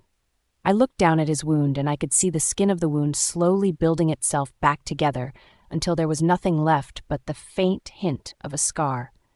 The man looked down to examine his side and looked back to my face. He was in shock. How? That was all he could stammer out. I answered his question with only a smile, just with the help of little science. Zayden approached us and stood beside me. How are you holding up, Brock? The man named Brock glanced at me and then back at him. He gulped. I thought she was going to kill me at first. I'd hate to be that witch when she gets hold of her. Luna is downright scary for sure. He choked out. Now I kind of felt bad because they needed to see all sides of me and to see what I can do. These are the hardest sparring matches that I have ever done, but I also knew that it was beneficial. The chances that we would be taking on 10 or more people at a time were greater than my usual 3 to 4, so I needed to be prepared for that. I also needed to get better at it, so I was determined to fit as much of this kind of sparring in whenever possible. It was just for the shock effect, Brock. I apologize for scaring you. It's okay, I just need to get my bearings. I nodded, and he left. I am afraid I scared him away from aligning himself with us in the upcoming battle. Don't worry, Riven, you didn't scare him away. He's a fighter, he will come back. You did the right thing by helping him, although it wasn't necessary. Werewolves can heal fast anyway. But I was the reason for those wounds, and it made me feel guilty. Okay, how about we call it a day? I think we have done enough training for today. All right, Unknown Povee. Master, I have some important news to tell you. Master didn't say anything, but nodded her head to ask the messenger to continue. The girl is preparing for the battle. She has the support of her entire pack. Whose pack? Her mate's pack. Don't worry about that. Their bond is not strong enough. Zayden's pack have always been his priority. She means nothing to him. Master, her powers are quite strong. She smirked. I know. I think it's time I pay a surprise visit to my only granddaughter. The messenger bowed her head in front of the master and waited for her command. Go and call that low-life witch. I need her assistance in this. Yes, master. After some time. Master. I have a task for you. Yes, master. I'll do anything. Master extended her hand, gave something to the young witch. Master prepared this enchanted herb so that she can trap the little girl. Your task is to put these in the little girl's drink before she sleeps. Yes, master. If you somehow manage to complete the task without failing, this time your reward is going to be big. Yes, master. Thank you, master. Now scram. Zayden and I stayed close to Brock in an attempt for him to see that I was not a bad person. I don't want to push anyone away because of my powers. I don't want them to be scared of me. Would you like to have dinner with us, Brock? I asked in a soft voice. He was getting more comfortable, just a little at a time.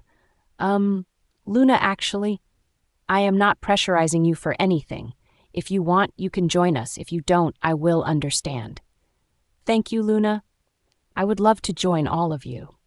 He replied in a voice that displayed a fair amount more confidence than he had a few minutes ago. Okay, let's go then. We all entered the kitchen. I was tired and was in need of a long hot shower, but before that, I needed a glass of chilled wine. So I thought of looking for wine before dinner. Do you know how you sometimes get that uneasy feeling like you are being watched? That's what I was feeling, and it caused the hairs on the back of my neck to stand at attention. I stole a look behind me, but there was no one.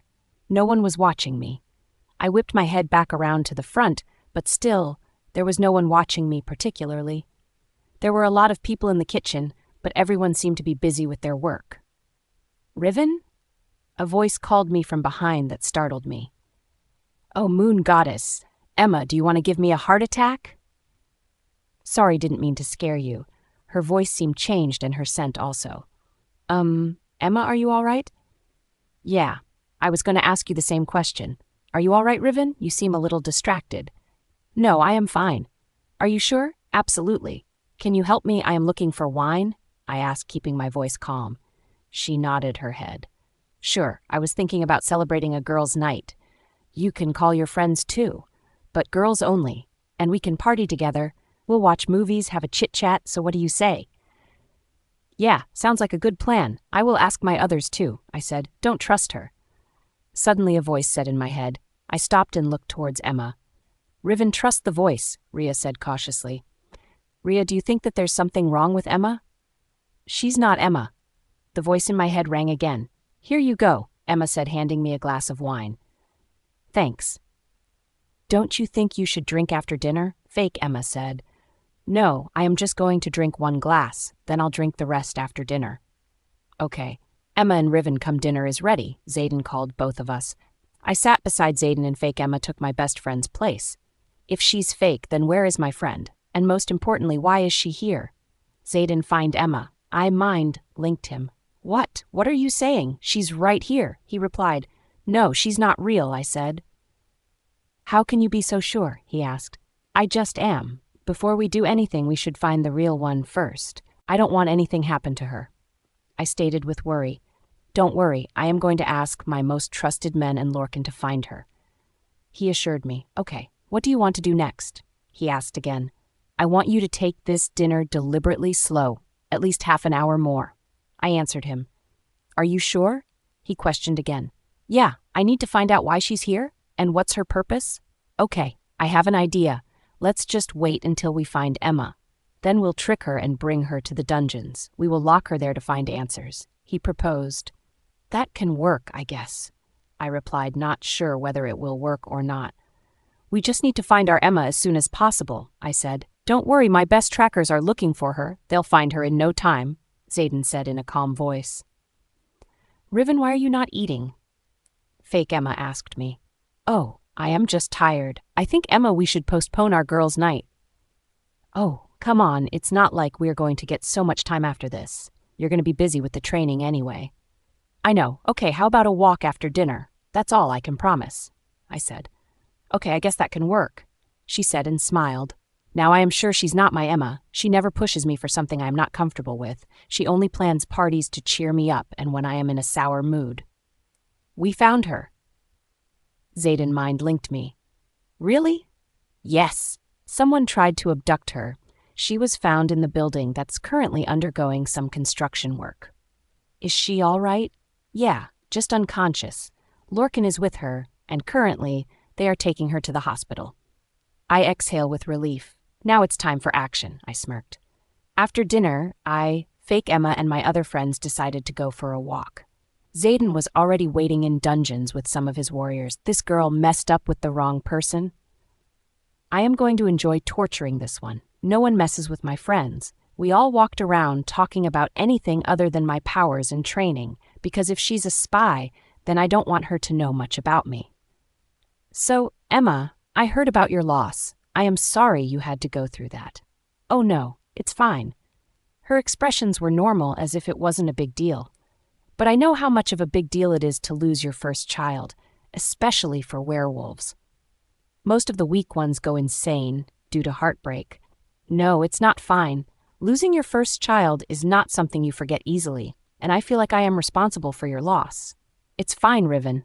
It is not your fault, so please don't beat yourself up for it, she replied casually. I must say she is a terrible actress. She should know how much important the first pregnancy is for a werewolf. It's like she doesn't know about this at all. Wait, is she even a werewolf? She sure smells like one. Can you hold my bag, please? I need to tie my shoelaces. Sure, you guys go ahead. I'll join you right after tying my laces. Okay, Mickey said. Okay, Wendy, I need to ask you something real quick. What? Is it possible to change your scent with spell potions? Yes, they are not easy to prepare, but yes, it is possible. Okay. After that, we resumed our walk and joined the rest of the girls. Oh shit, I forgot. I acted. What? All of them asked in unison. Zayden asked me to meet him in dungeons, I replied. But why? Fake Emma asked. He said he caught someone who can give us some useful information about that witch, and he called me to join him. I would like to join you as well, Wendy said. I am sorry, Wendy, but I think you won't be able to see the kind of torture they are going to inflict on this person. Oh, right. I don't think I can witness something like that, she said playfully. Okay, girls, good night. Hey, Riven, can I join you? Fake Emma asked. Of course you can. You're the beta female. And since when do you ask for permission? Oh, actually, I didn't know about the interrogation of this person, so I am just curious. It's okay, you can join me. After all, that's the plan. I smirked at the thought. And hello everyone, I would like to apologize for not posting yesterday. I am extremely busy these days because I have to mark so many copies of my students, and the deadline is driving me crazy. And the conditions here due to COVID-19 are getting worse day by day. All of this is quite depressing, so please I request all of you to stay safe and healthy, and happy reading. Trigger warning, this chapter may contain few scenes that are not appropriate for innocent souls, so please, my soft and kind-hearted readers, you can skip that part. It will not affect the plot line. So, who do you think this person is?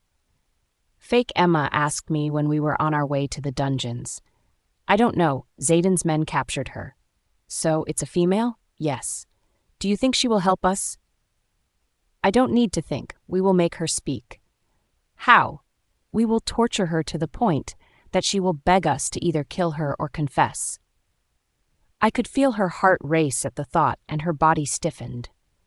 Good, you don't know what's coming for you. When we finally reached there, I asked her to wait for me in the third compartment of the dungeons. It was the area where we interrogated the prisoners. Zayden, be ready. I alerted him through the mind link. We got it, he replied. When I entered the dungeons, Fake Emma was already waiting for me and the others inside the compartment. Stupid! I silently tiptoed there and locked her. At the sound of the lock, she turned around and asked, Riven, what are you doing? What kind of a sick joke is this? Sweetheart, this isn't a joke. You said you wanted to spend some time with me, so here I am, giving you all of my attention and time. But why are you doing this? Don't you know? But you should. No, I don't know. I sighed.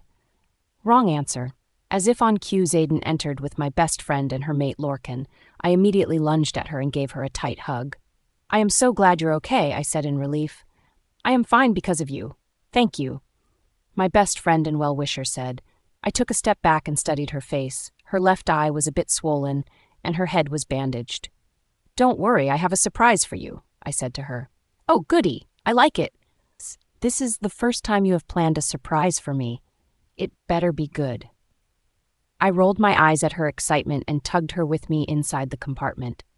Emma, my friend, meet Fake Emma. The expression on the Fake Emma's face was laughable. She didn't expect that.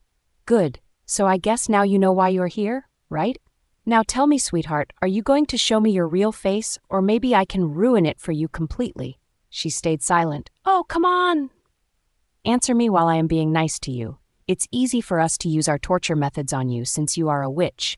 Only your spells and potions can save you, and neither of those things is here. I have no idea what do you want from me. Seriously, you want to play like this? Okay then. Emma, would you do the honor, please? Sure. My best friend walked forward with her werewolf speed and beat the fake one into pulp. After that, we both tied her to a chair made of silver. Before the interrogation, I wanted to see her real face. I pushed my energy forward and pointed my finger on her forehead. Her body vibrated, and soon I was able to see her. Thanks to the outpour of my fear for my friend's life and rage, my powers were stronger than ever. I watched as her disguise melted away. I grabbed her face and tilted it towards me. So would you like to say something now? She coughed and groaned in pain. Sweetheart, this was just the teaser. The main movie is going to be worse, so you better start talking, Emma chirped. I am under the employ of my master. She gave orders for me. What kind of orders? Emma asked. She stayed silent. I guess we need to add something more interesting to this party. Our special guest here is not comfortable, I said. Emma understood my meaning and handed me a bullock whip. I didn't want to hit her, but I can't take risks when it comes to my friend's life. I tested it on a wall first. The sound it made echoed the entire compartment. What's your name? Evelyn. What were the orders? P, please kill me. Wrong answer, sweetheart. And the beast inside me unleashed when I hit her. The sound of painful screams echoed the walls. Would you like to answer that question again? Please, don't. I grabbed her face with my hands that were partially shifted into claws and squeezed hard. I don't like your answer. Want to try that again? She gave me few herbs. She wanted me to give you those before you go to sleep. What kind of herbs were those? I have no idea. She never explained how they worked. I was going to hit her once again, but she started speaking again. Swear I don't know how the herb work. She only ordered me to give you those, and I never questioned her orders. I knew she was speaking the truth, but I was not satisfied. My wolf needed blood. Something hot was threatening to burn me alive. I was sweating and my heart was racing. My grip on her got stronger as my magic took a shape of its own. It forced itself inside of her, causing her to be overcome with violent convulsions, all while held paralyzed in the spot where she sat. Listen here, bitch, I am warning you. You are going to deliver my message to your master that no one messes with me or my friends. If next time she tried something like this, I will burn her body until her soul leaves to live in hell for eternity. I released her and stepped back. Otherwise, I will kill her right here, and I don't want to kill anyone, at least not yet. I left Emma in the dungeons for the rest of the work and Lorcan accompanied her. Riven? Zayden called from behind me. Can you sleep in our room tonight? He was stuttering and his cheeks had a slight pink shade. Zayden, look. I know you are not ready to give me another chance, but I and my wolf will feel at ease with you by our side. I understand his fear. Since the moment I returned, he had said this to me in more than one way, that he doesn't want to lose me again. Okay, let me just grab something to wear. No, please. I mean, you can wear something mine. I was tired and emotionally disturbed, so I just gave in to his demands. At least he was asking for permission this time. Okay.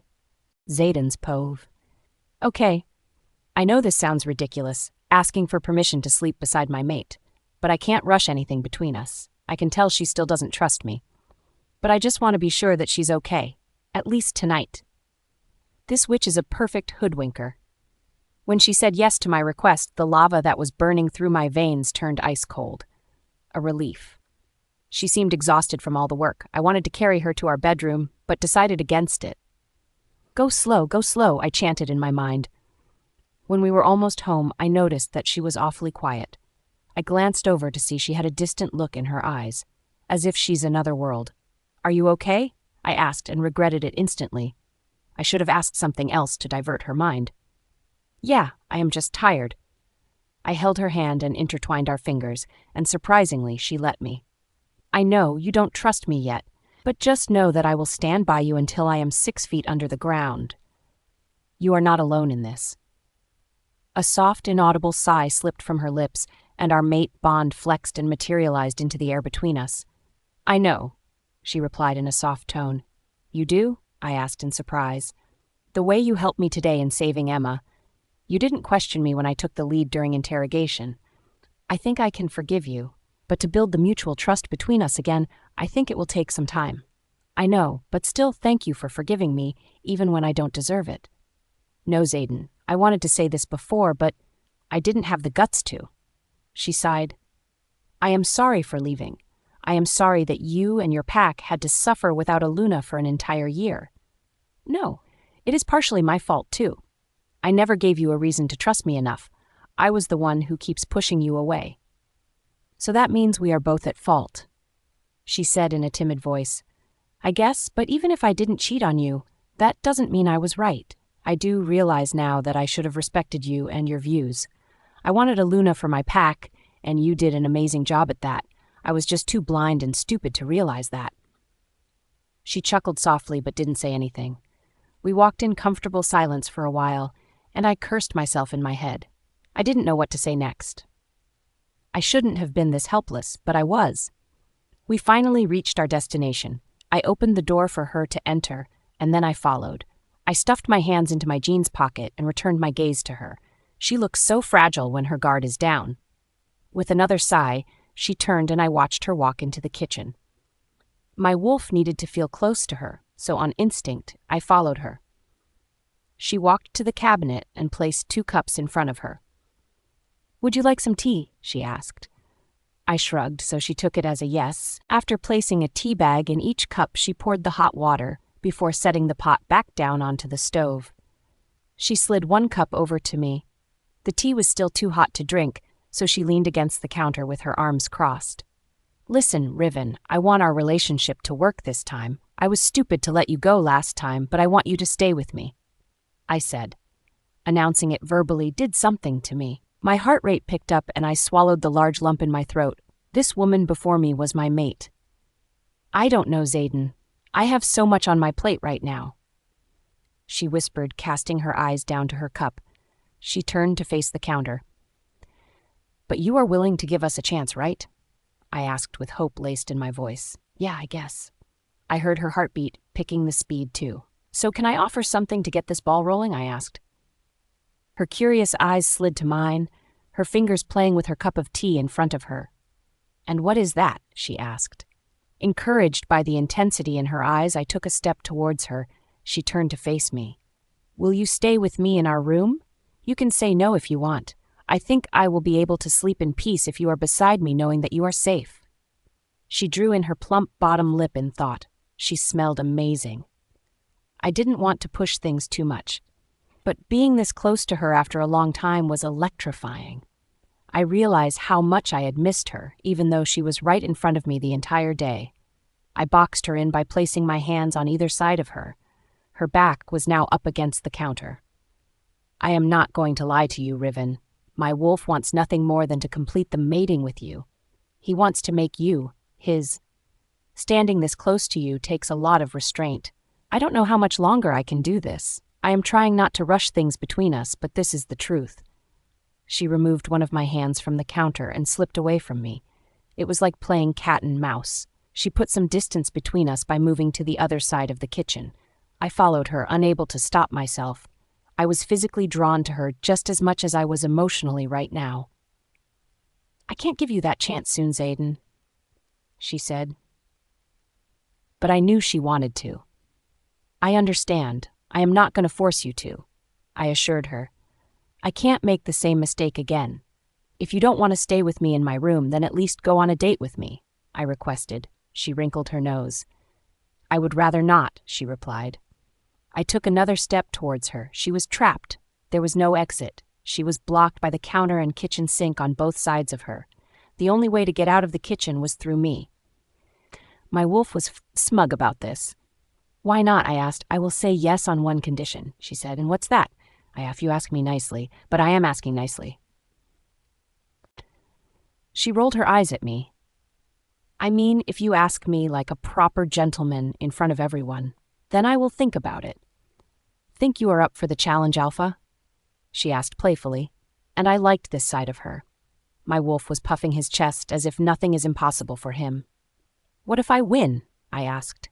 "Simple, I will spend the entire day with you," she said. "But since we are going to train together every day, you are going to spend your entire time with me anyway." "Then what do you want?" she asked. I smirked and moved an inch closer to her, and she took a sharp inhale, my eyes dipping to her soft pink lips. "How about an entire day with me and a kiss?" I answer in a whisper.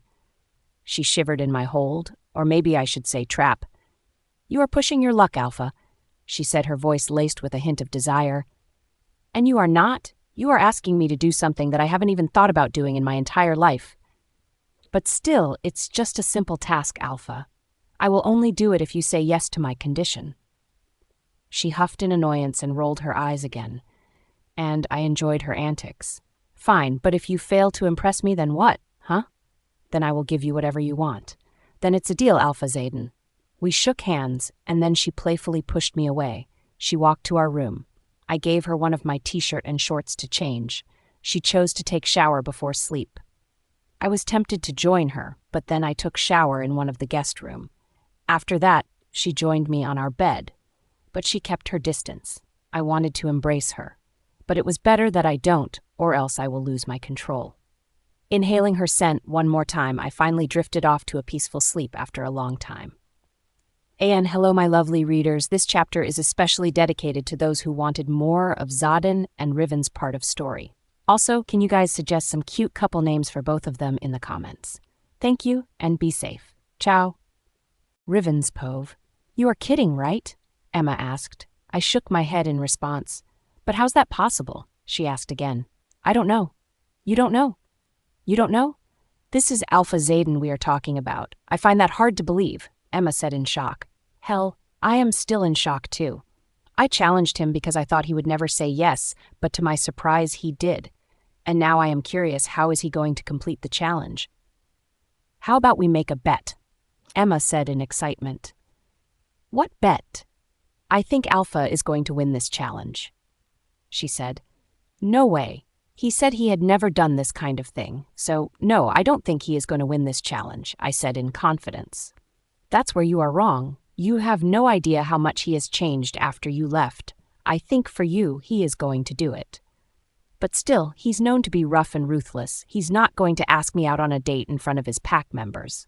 That's why I am going to ask Lorcan to help him. I want him to win this challenge. You are not going to ask anyone to help him. Why not? Because that's cheating. My dear best friend, tell me just one thing. Do you want to go on a date with him? Yeah, I guess. Then I don't see what's the problem. I want him to win this challenge so you both can go out on this date. In a way, I am helping you, Emma said. Also, I want both of you to clear the differences between you so you both can live together, she further added. But that's too soon. One date is not going to decide our fate.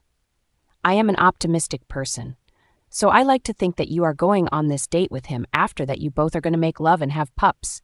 Oh, Goddess Emma, you are too much. No, I am not. This is my fantasy. I want your and my pups to be best buddies. Yeah, well, we will see about that. Oh yes, we will. What are you girls up to? I heard Lorcan's voice from behind me. He came up to us and gave a quick peck on Emma's cheek. Nothing. I am leaving for the training. See ya. I left the place as quickly as I could. I didn't want to interrupt their short romantic session. Emma's povey. What was all that about? Why'd she leave suddenly? Nothing. So where's your brother? I don't know, he said with an adorable, confused expression on his face. I just wanted to know, what is he planning for my friend? What do you mean? What kind of planning? Of course you don't know. My friend and your Luna challenged him to ask her out on a date in front of everyone. What? No way. I bet he refused. He didn't. Seriously?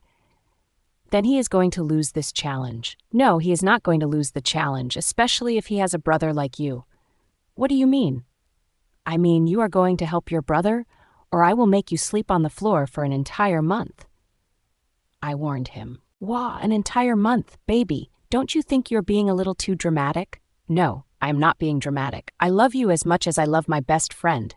So do something if you don't want to sleep on the floor for an entire month. Shit, are you serious? I am damn serious.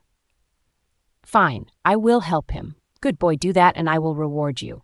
First, I am not a boy, I am a grown-up man. And second, you better stay true to your words, I want that reward tonight. Sure. Then I kissed him on his cheek and said my bye to him. I need some training too. Lorcan's povey. Oh, moon goddess, as much as I love my mate, I hate this challenge. I need to find my brother as soon as possible because I don't want to sleep on the floor. I mind-linked my brother to ask him where he is, and he said he was in his bedroom, which is kind of odd because it is almost 10:30 in the morning. He is supposed to be either in his office or with the warriors.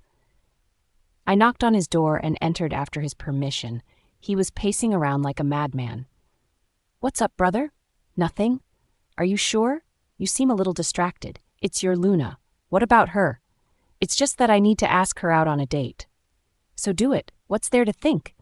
I already did last night, but she refused. I know. You know? How? Well, let's just say a little birdie told me. I bet that little birdie's name was Emma. He chuckled. Yes, that is why I am here to help you. So what do you suggest? I suggest you do something that suits for personality. What do you mean? You should plan something special for her. She is busy these days with all the training, and I suggest you prepare a warm bath for her and a special recipe for the lunch, and then ask her out. That's it? Yeah, that's it. Are you sure it seems a bit too simple? I know, but she deserves this sweet gesture after all the heavy training. All right, I think I can do that. Good. All the best, brother. Thanks, Lorcan. Anytime, brother. I am doing this for myself. I don't want to sleep on the floor after all. But I didn't say that out loud. My brother doesn't need to know that. I hope he convinces her for the date, or I am doomed. AN, this is a special announcement. I won't be more chapters for next few days. Someone stole my entire work and posted it on another app by the name PopNovel. She just changed the title Yield to the King, but rest of the characters and story is exactly the same. So I am holding this book for a few days. Hope you all understand. Thanks. Zayden's Pove. Prepare a plain hot bath and cook lunch. Simple, right? But still, I am feeling something different in my heart. This is the first time for me I am doing this kind of thing. I hope she likes it. Lorcan was right. She deserves it.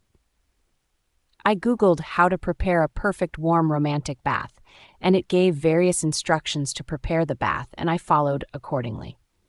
The first step was to choose the perfect bubble bath for the occasion. Then, I had to search which fragrance is considered the best for a warm bath for relaxation, and it said lavender, so I chose L'Occitane Lavender Foaming Bath. It relaxes the mind and improves vitality. Yeah, this should be perfect for her, I thought. The second step was to set out candles and a lighter, which is ridiculous because in my opinion, why do you need to use candles when you can use the lights? But still, I let it slide and followed the instructions. Next, it said that arrange the candles on a mirrored or reflective surface to magnify the soft candlelight effect, which is again absurd according to me. I was getting frustrated by all these steps, but then I reminded myself that I was doing all this for my mate. Next, it said that set out a pretty and functional candle snuffer, or use realistic-looking flameless candles for safety. What does all this have to do with a simple bath? Is it really necessary to do all this? I just hope that she says yes, or I will go crazy. The fifth step was to add some bathing accessories to enhance the experience. I decided to put a chilled bottle of fine wine from the pantry in glass. Next, I checked for the oversized, plush, and preferably warmed bath towels. And also I added music to set the desired mood. It was a song called River Flows in You by Yiruma. Lastly, I checked the water temperature of the bath. Not too hot, not too cool, it was perfect. Who thought arranging a hot bath can be such a hectic task? Next, I prepared lunch for both of us.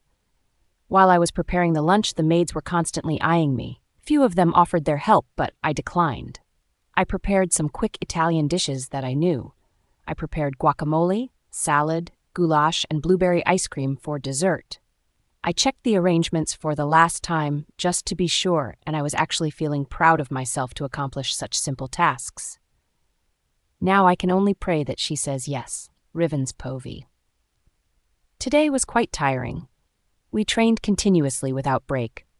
Honestly, deep down, I was scared about the next move of that wicked witch. But I had to put on my brave face. I remained strong, cool, and collected in front of my people. I spoke to many of them, trying to reassure them that I will not let anyone harm them. It worked on some, and others were still contemplating. At the end of the day, they all joined us. I also made a quick visit to the daycare. Spending time with the children was quite relaxing for me. All the children were welcoming. Just as I entered, I was distracted by a scream. I picked up the noisy child and bounced her in my arms. I patted her back gently. The child calmed down, and soon enough, she was wriggling to get down. The little girl ran off with her fellow friends, playing some cute little game of family. I wished that there were some times where I could stop adulting and act like a kid again. But alas, I was a Luna, and there were always things for me to do. You look tired, dear. The daycare lady cooed. I nodded. I am. With everything that has been going on, I have been nonstop running around. It's hard to sleep with everything in mind. She nodded and put her hand on my shoulder in a comforting manner. Don't stress yourself too much. If you are tired, go rest.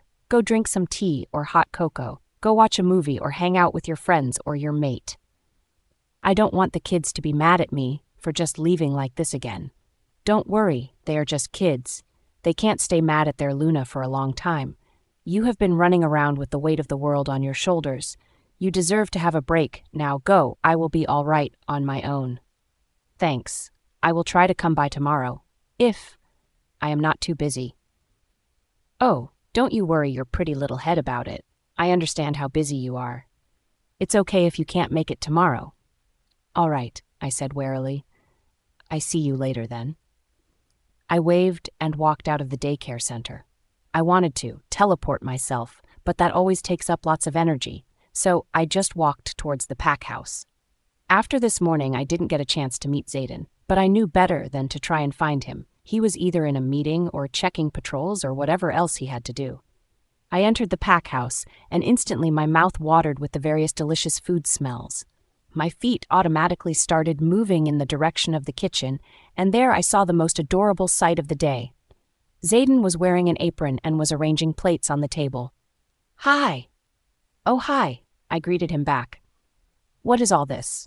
I asked curiously. I prepared these for you, he replied nervously. Really? Yes. I also prepared something else for you. What? I asked. Come with me, he said and offered me his hand. I accepted his hand and then he led me to his bedroom. Go inside and see it for yourself, he said, pointing towards the bathroom, and I was getting curious and a little impatient with all the secrecy. So without a second thought, I entered the bathroom and a big gasp released from my mouth. My jaw was literally hanging and my eyes were about to pop out. Oh my goodness, Zayden, you did all this? Yeah, so what do you think? He asked nervously. Hey everyone, just wanted to let you know that I am not with romantic stuff. I'm not so creative in that area, so this is the best Zayden could do. Please don't judge him. I am the one who lacks oxytocin, aka the love hormone. So I apologize, but still heartiest thanks for bearing with me. I love you all. Rivens Poe, this is amazing. Really? Yeah. Okay, I will wait for you downstairs. You can take your bath without any interruption. Okay, thanks. I never actually thought that he will do something like this. Is it because of that challenge? Whatever. I should enjoy the bath first while I can. I took off my clothes and took my time to admire everything. The lukewarm water rinsed off the dust and weariness. The music was soothing and I almost dozed off during the bath. After the bath, I felt refreshed and calm. I came out of the bathroom wrapped in a towel and drying off my hair when I saw something lying across the bed. A garment bag. Inside was a cute, comfortable-looking red and purple floral dress and a note that said, I am waiting for you downstairs. I thought to myself as I put it on. It was sleeveless and fit my form, hugging my chest and stomach until flowing at the hips. It came down to a couple of inches above the knee. As I looked in the mirror wearing my new dress and my naturally wavy hair coming far down from the shoulders, I nodded to myself. Now this is what I call perfect. I laughed as I turned to leave the room. I exited the room and joined everyone in the common area and found Emma there. Ems, did you choose this dress for me? No, Alpha did. Really? Yeah. Unbelievable. Why, it looks nice on you. No, nothing. I'm just stumped. Oh, you just wait and watch. Let's go to the kitchen. Today Alpha has cooked for everyone. Zayden is full of surprises today. That he is. We entered the kitchen to find the amazing smell of Italian food. There were different dishes piled up. There were guacamole, salad, goulash, and blueberry ice cream. The lunch smelled delicious. Suddenly, I felt a hand on my back, which sends chills to my entire being. Did you enjoy your bathing time? Yeah. Good. Come on now, let's eat something. I am sure you are starving. He pulled out a chair for me, and I sat down. Thanks, and yes, I am famished, I said. Zayden served me first and then himself. This is a completely new side of him, and I can feel my guard melting down. I had to admit he looked different today from his usual daily look. He wore dark jeans which covered his toned legs and a black button-down shirt that seemed to be painted across his strong chest. The long sleeves rolled up to just below the elbow, which just accented his muscular arms even more. I looked up only to find him staring down at me. I quickly looked away and tried to hide my embarrassment. I blushed at the thought that I was caught red-handed while ogling him, so I just started eating silently. As lunch was ending, Zayden stood up, and the pack fell silent. Thank you all for coming out. Hopefully, we can all support each other and help to win this battle. But before that, there is something I would like to confess in front of everyone. He paused and looked at me with adoration in his eyes, and my palms instantly started sweating. Is he going to ask me out now? I have made many mistakes, but still, The moon goddess blessed me with a beautiful and strong mate, and I failed her in so many ways. But as they say that when someone makes a mistake and realizes it and wants to return and make up, he must be forgiven and welcomed. So I want to ask her out on a date as an apology and a promise that I will not fail her anymore. So he turned towards me and asked, "Riven, will you go out with me? Will you accept my apology?" He asked and looked at me intently, and I just sat there with my mouth agape. Wow, I came out of the trance when someone whistled and clapped for their alpha. "Riven, will you?" "Oh, yeah, yes, I will go out with you." Then he gave me a charming smile, which was also another surprise for me, because he rarely smiles. "Thank you." The pack members were shouting, whistling, and clapping for their Alpha and Luna, while Zayden was just looking at me with happiness, longing, and admiration in his eyes.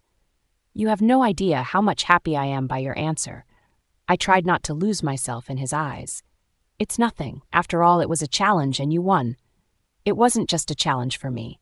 What I said just now is true. I denied your rights as a mate, which was the biggest mistake, and I'm going to try to correct them. I changed the topic because our conversation was getting too serious.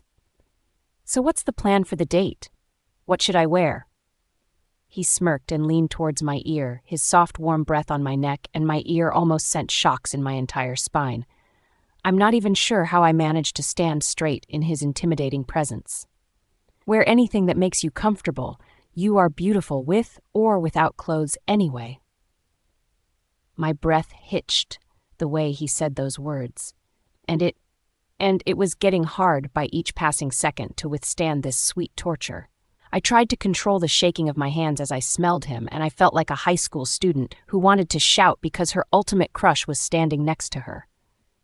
What is happening to me? Okay, tomorrow morning be ready, he said and turned away from me. Date? Wah! We are seriously going on a date tomorrow? I was not upset that I just lost the bet with Zayden or Emma. I wanted to jump in glee like I just won a lottery. What do you think, Rhea? Is he serious this time? If he isn't, I am going to damage his junior that he won't be able to water the plants with it, Rhea said. I chuckled inwardly at her remark. Okay. I would like to thank Michelle Lynn Best, one of my kindest readers, to inform me about my book being plagiarized. Thank you so much for informing me on time. In this holy month of Ramadan, I pray for your good health, and may you achieve everything that you want or desire in your life. I truly am thankful to you. Love you. Ciao. Zayden's Po V. Planning a bath was an exhausting task, but now I have to prepare for our date, and I am excited about that kiss. I want to taste those delicious lips of hers again.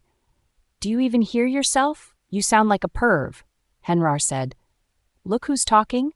Don't forget the first time I lost control, I almost raped her, and it was because of you. I know, but it was not just me. You didn't want to stop either. You're right, but it's all in the past now, and now I just want to be a better mate for her. Don't worry, I got your back.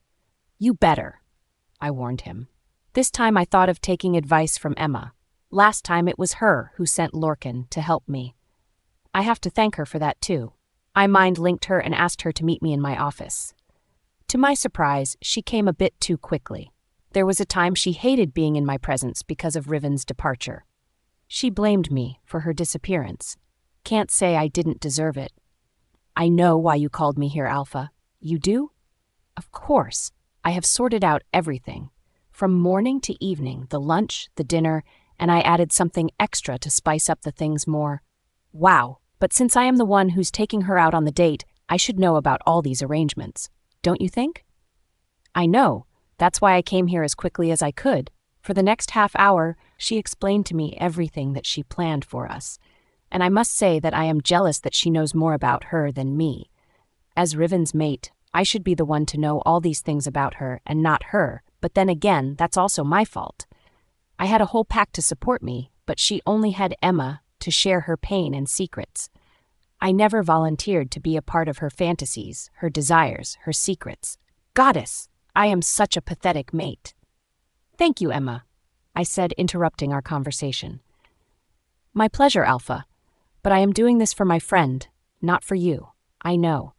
But I want to thank you for always being with her as her friend, her good wisher, her sister. Thank you for everything you have done for her when I couldn't. And even now I know that you hate me, but you are still helping me to bring her back.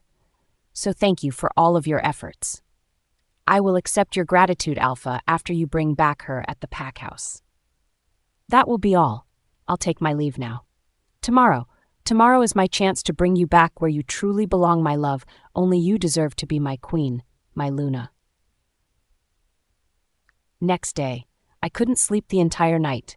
I was tossing and turning all night. I feel like I might piss in my pants. Goddess, what is this girl doing to me? I wasn't this kind of a person. I didn't even felt nervous on my first day of training. Yesterday, after asking her out the date, I didn't get a chance to spend time with her. So after dinner, I decided to walk her to the guest house safely. I want her to stay with me, but she isn't comfortable yet. Today, I hope I change her mind about me. Upon arriving at the guest house, I saw that her friends were also still at home. When I announced that I wanted to take her out on a date, her female friend's face lit up immediately. They told me Riven was getting ready. On the other hand, the males, even the mated ones, eyed me with wariness. They were trying to be intimidating, but thankfully I am not just a little boy. Otherwise, these three would have made him run for the hills. They nodded at me in a greeting, and I reciprocated in the same manner. Look, Alpha Zayden, I just want to tell you Riven is like a sister to us, Liam pointed out. I nodded. I understand that. Treat her right this time or we'll make sure you won't be to see the daylight again, Kyle threatened. I smirked at their protective instinct. Riven's lucky that she was able to find such loyal and true friends who loved and protected her. I appreciate that. If I ever hurt her, you can do whatever you want with me. I promise. I will not retaliate. I replied with a nod. Mickey and Ava smiled then and turned towards their mates to calm them. The sound of a door opening catched our attention. We all went silent as footsteps grew closer. I turned in my seat on the sofa to look behind me. What I see made me smile. Riven didn't bother dressing up much. Honestly, she doesn't need to. She was in royal blue skinny denim and a dark green oversized V-neck t-shirt. Her long hair was in a high ponytail. She was beautiful. Ready? I asked her. She nodded, biting her bottom lips. Her hands were shoved into her back pockets. A pink blush played on her soft cheeks, and I wanted to take a bite of each of them. I stood up and opened my palm for her. She looked at my hand and then back at me. A second later, she moved around the sofa to place her warm hand into my very own. I held it tight, secretly relishing the feel of her hands against mine. It felt really good. Nothing ever felt this right. After saying our goodbyes, I lead her outside to my bike. I grabbed my helmet before placing it on her. When I clipped the buckle in place and adjusted the cord, my eyes lifted to hers. Are you ready? I asked. She nodded and I got onto my bike. She got on behind me. Her hand grabbed the side of my shirt. I looked down and grabbed her hands before bringing them forward to wrap them around me. She leaned against me completely. I could feel every inch of her body pressed against my back. This is the very reason I chose the bike and not the car for our date. I started the bike and drove down the driveway and out onto the country road. The place I wanted to take her was a little bit farther out of town. It was a 30 to 45-minute drive. It does step outside of our territory by a few miles, but not by far. Her arms tightened around my waist, and I felt her body visibly relaxed. I glanced down to where her hands were. They held on tight, and something in my chest tightened at the sight. Is it wrong for me to want to stop time and live the rest of my life at this moment? Having her close by and feeling the cold wind whipping past us, I felt calm for the first time. I returned my attention to the road, but removed one of my hands from the handle to place it over her hands. I felt her move. She wasn't expecting my hands to wrap around her. Finally reaching our destination, I reluctantly released my hold on her hands.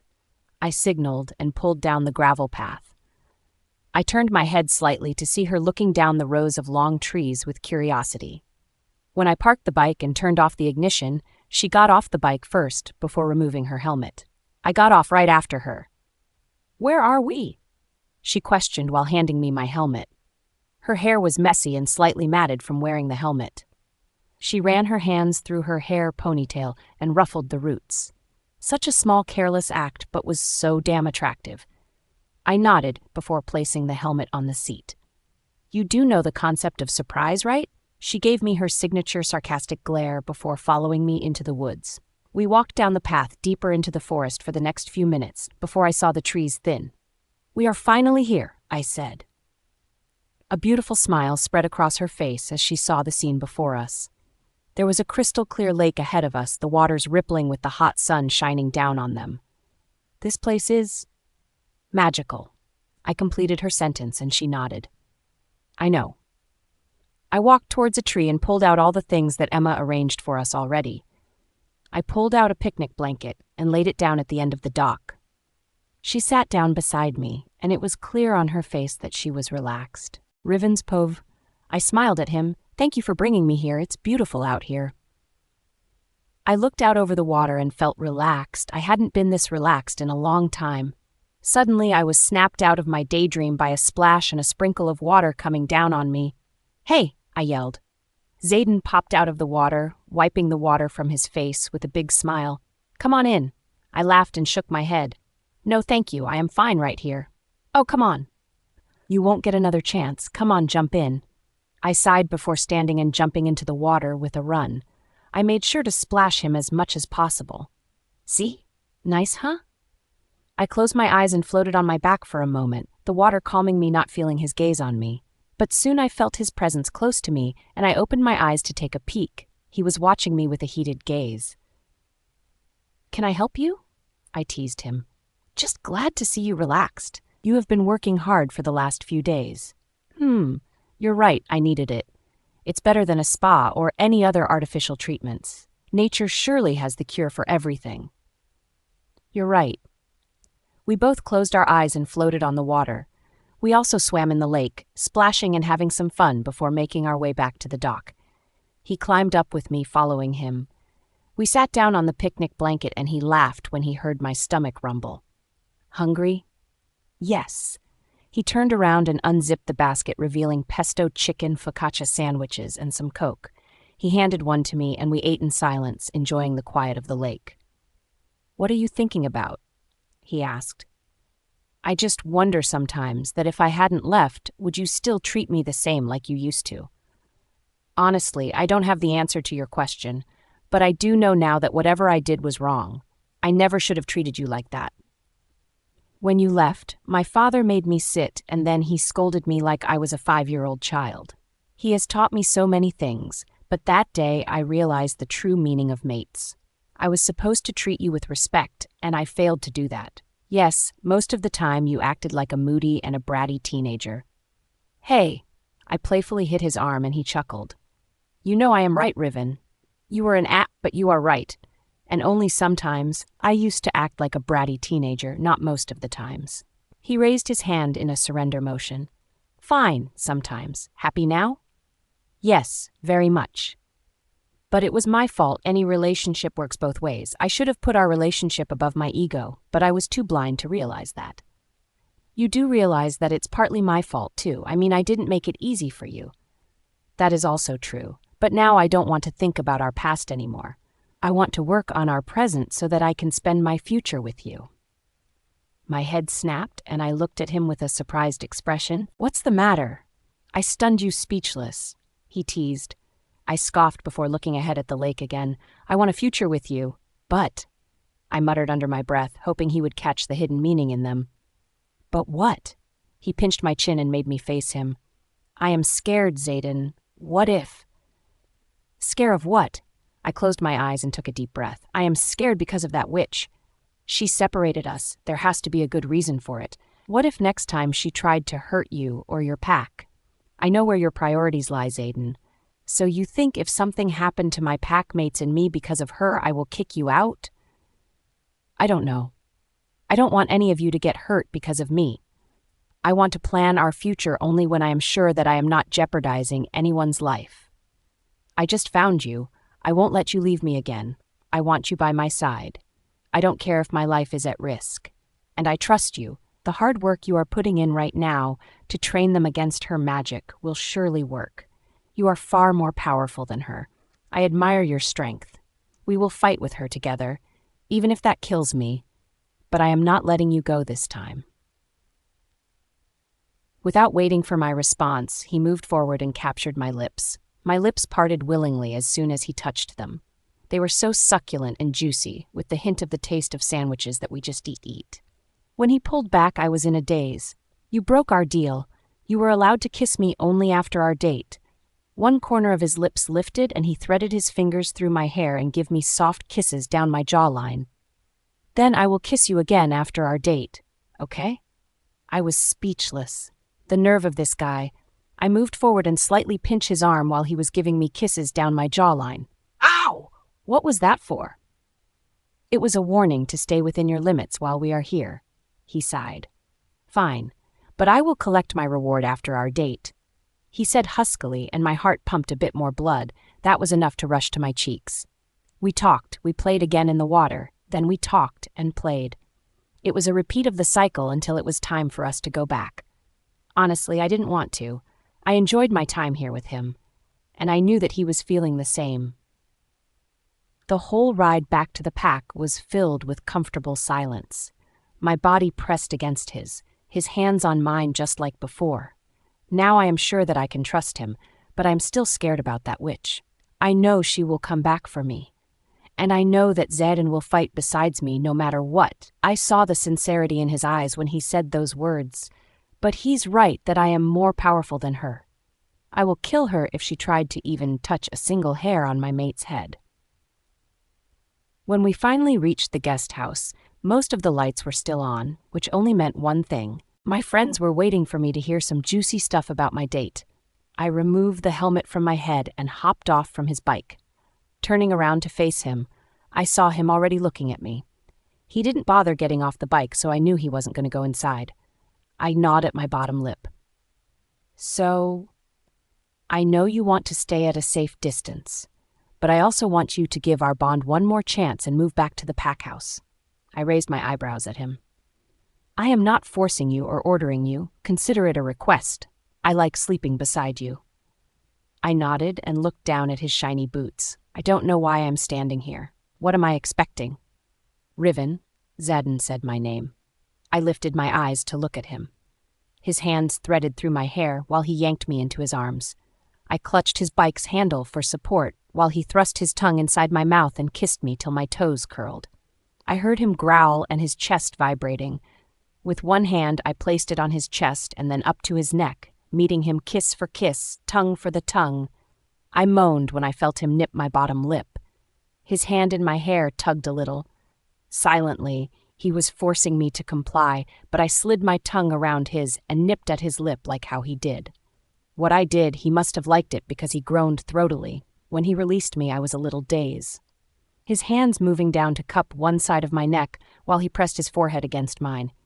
"I can't get enough of you," he whispered. I whispered, breathless from the kiss. His eyes met mine, and they were dark with lust, and my heart skipped a beat. I can't get enough of you, but I know I should go, otherwise I will lose control completely," he replied huskily before kissing my lips chastely. "I'll see you tomorrow," he replied. And then next thing I know, he's pulling his bike out of the driveway and speeding it to get away from me. Well, that was romantic.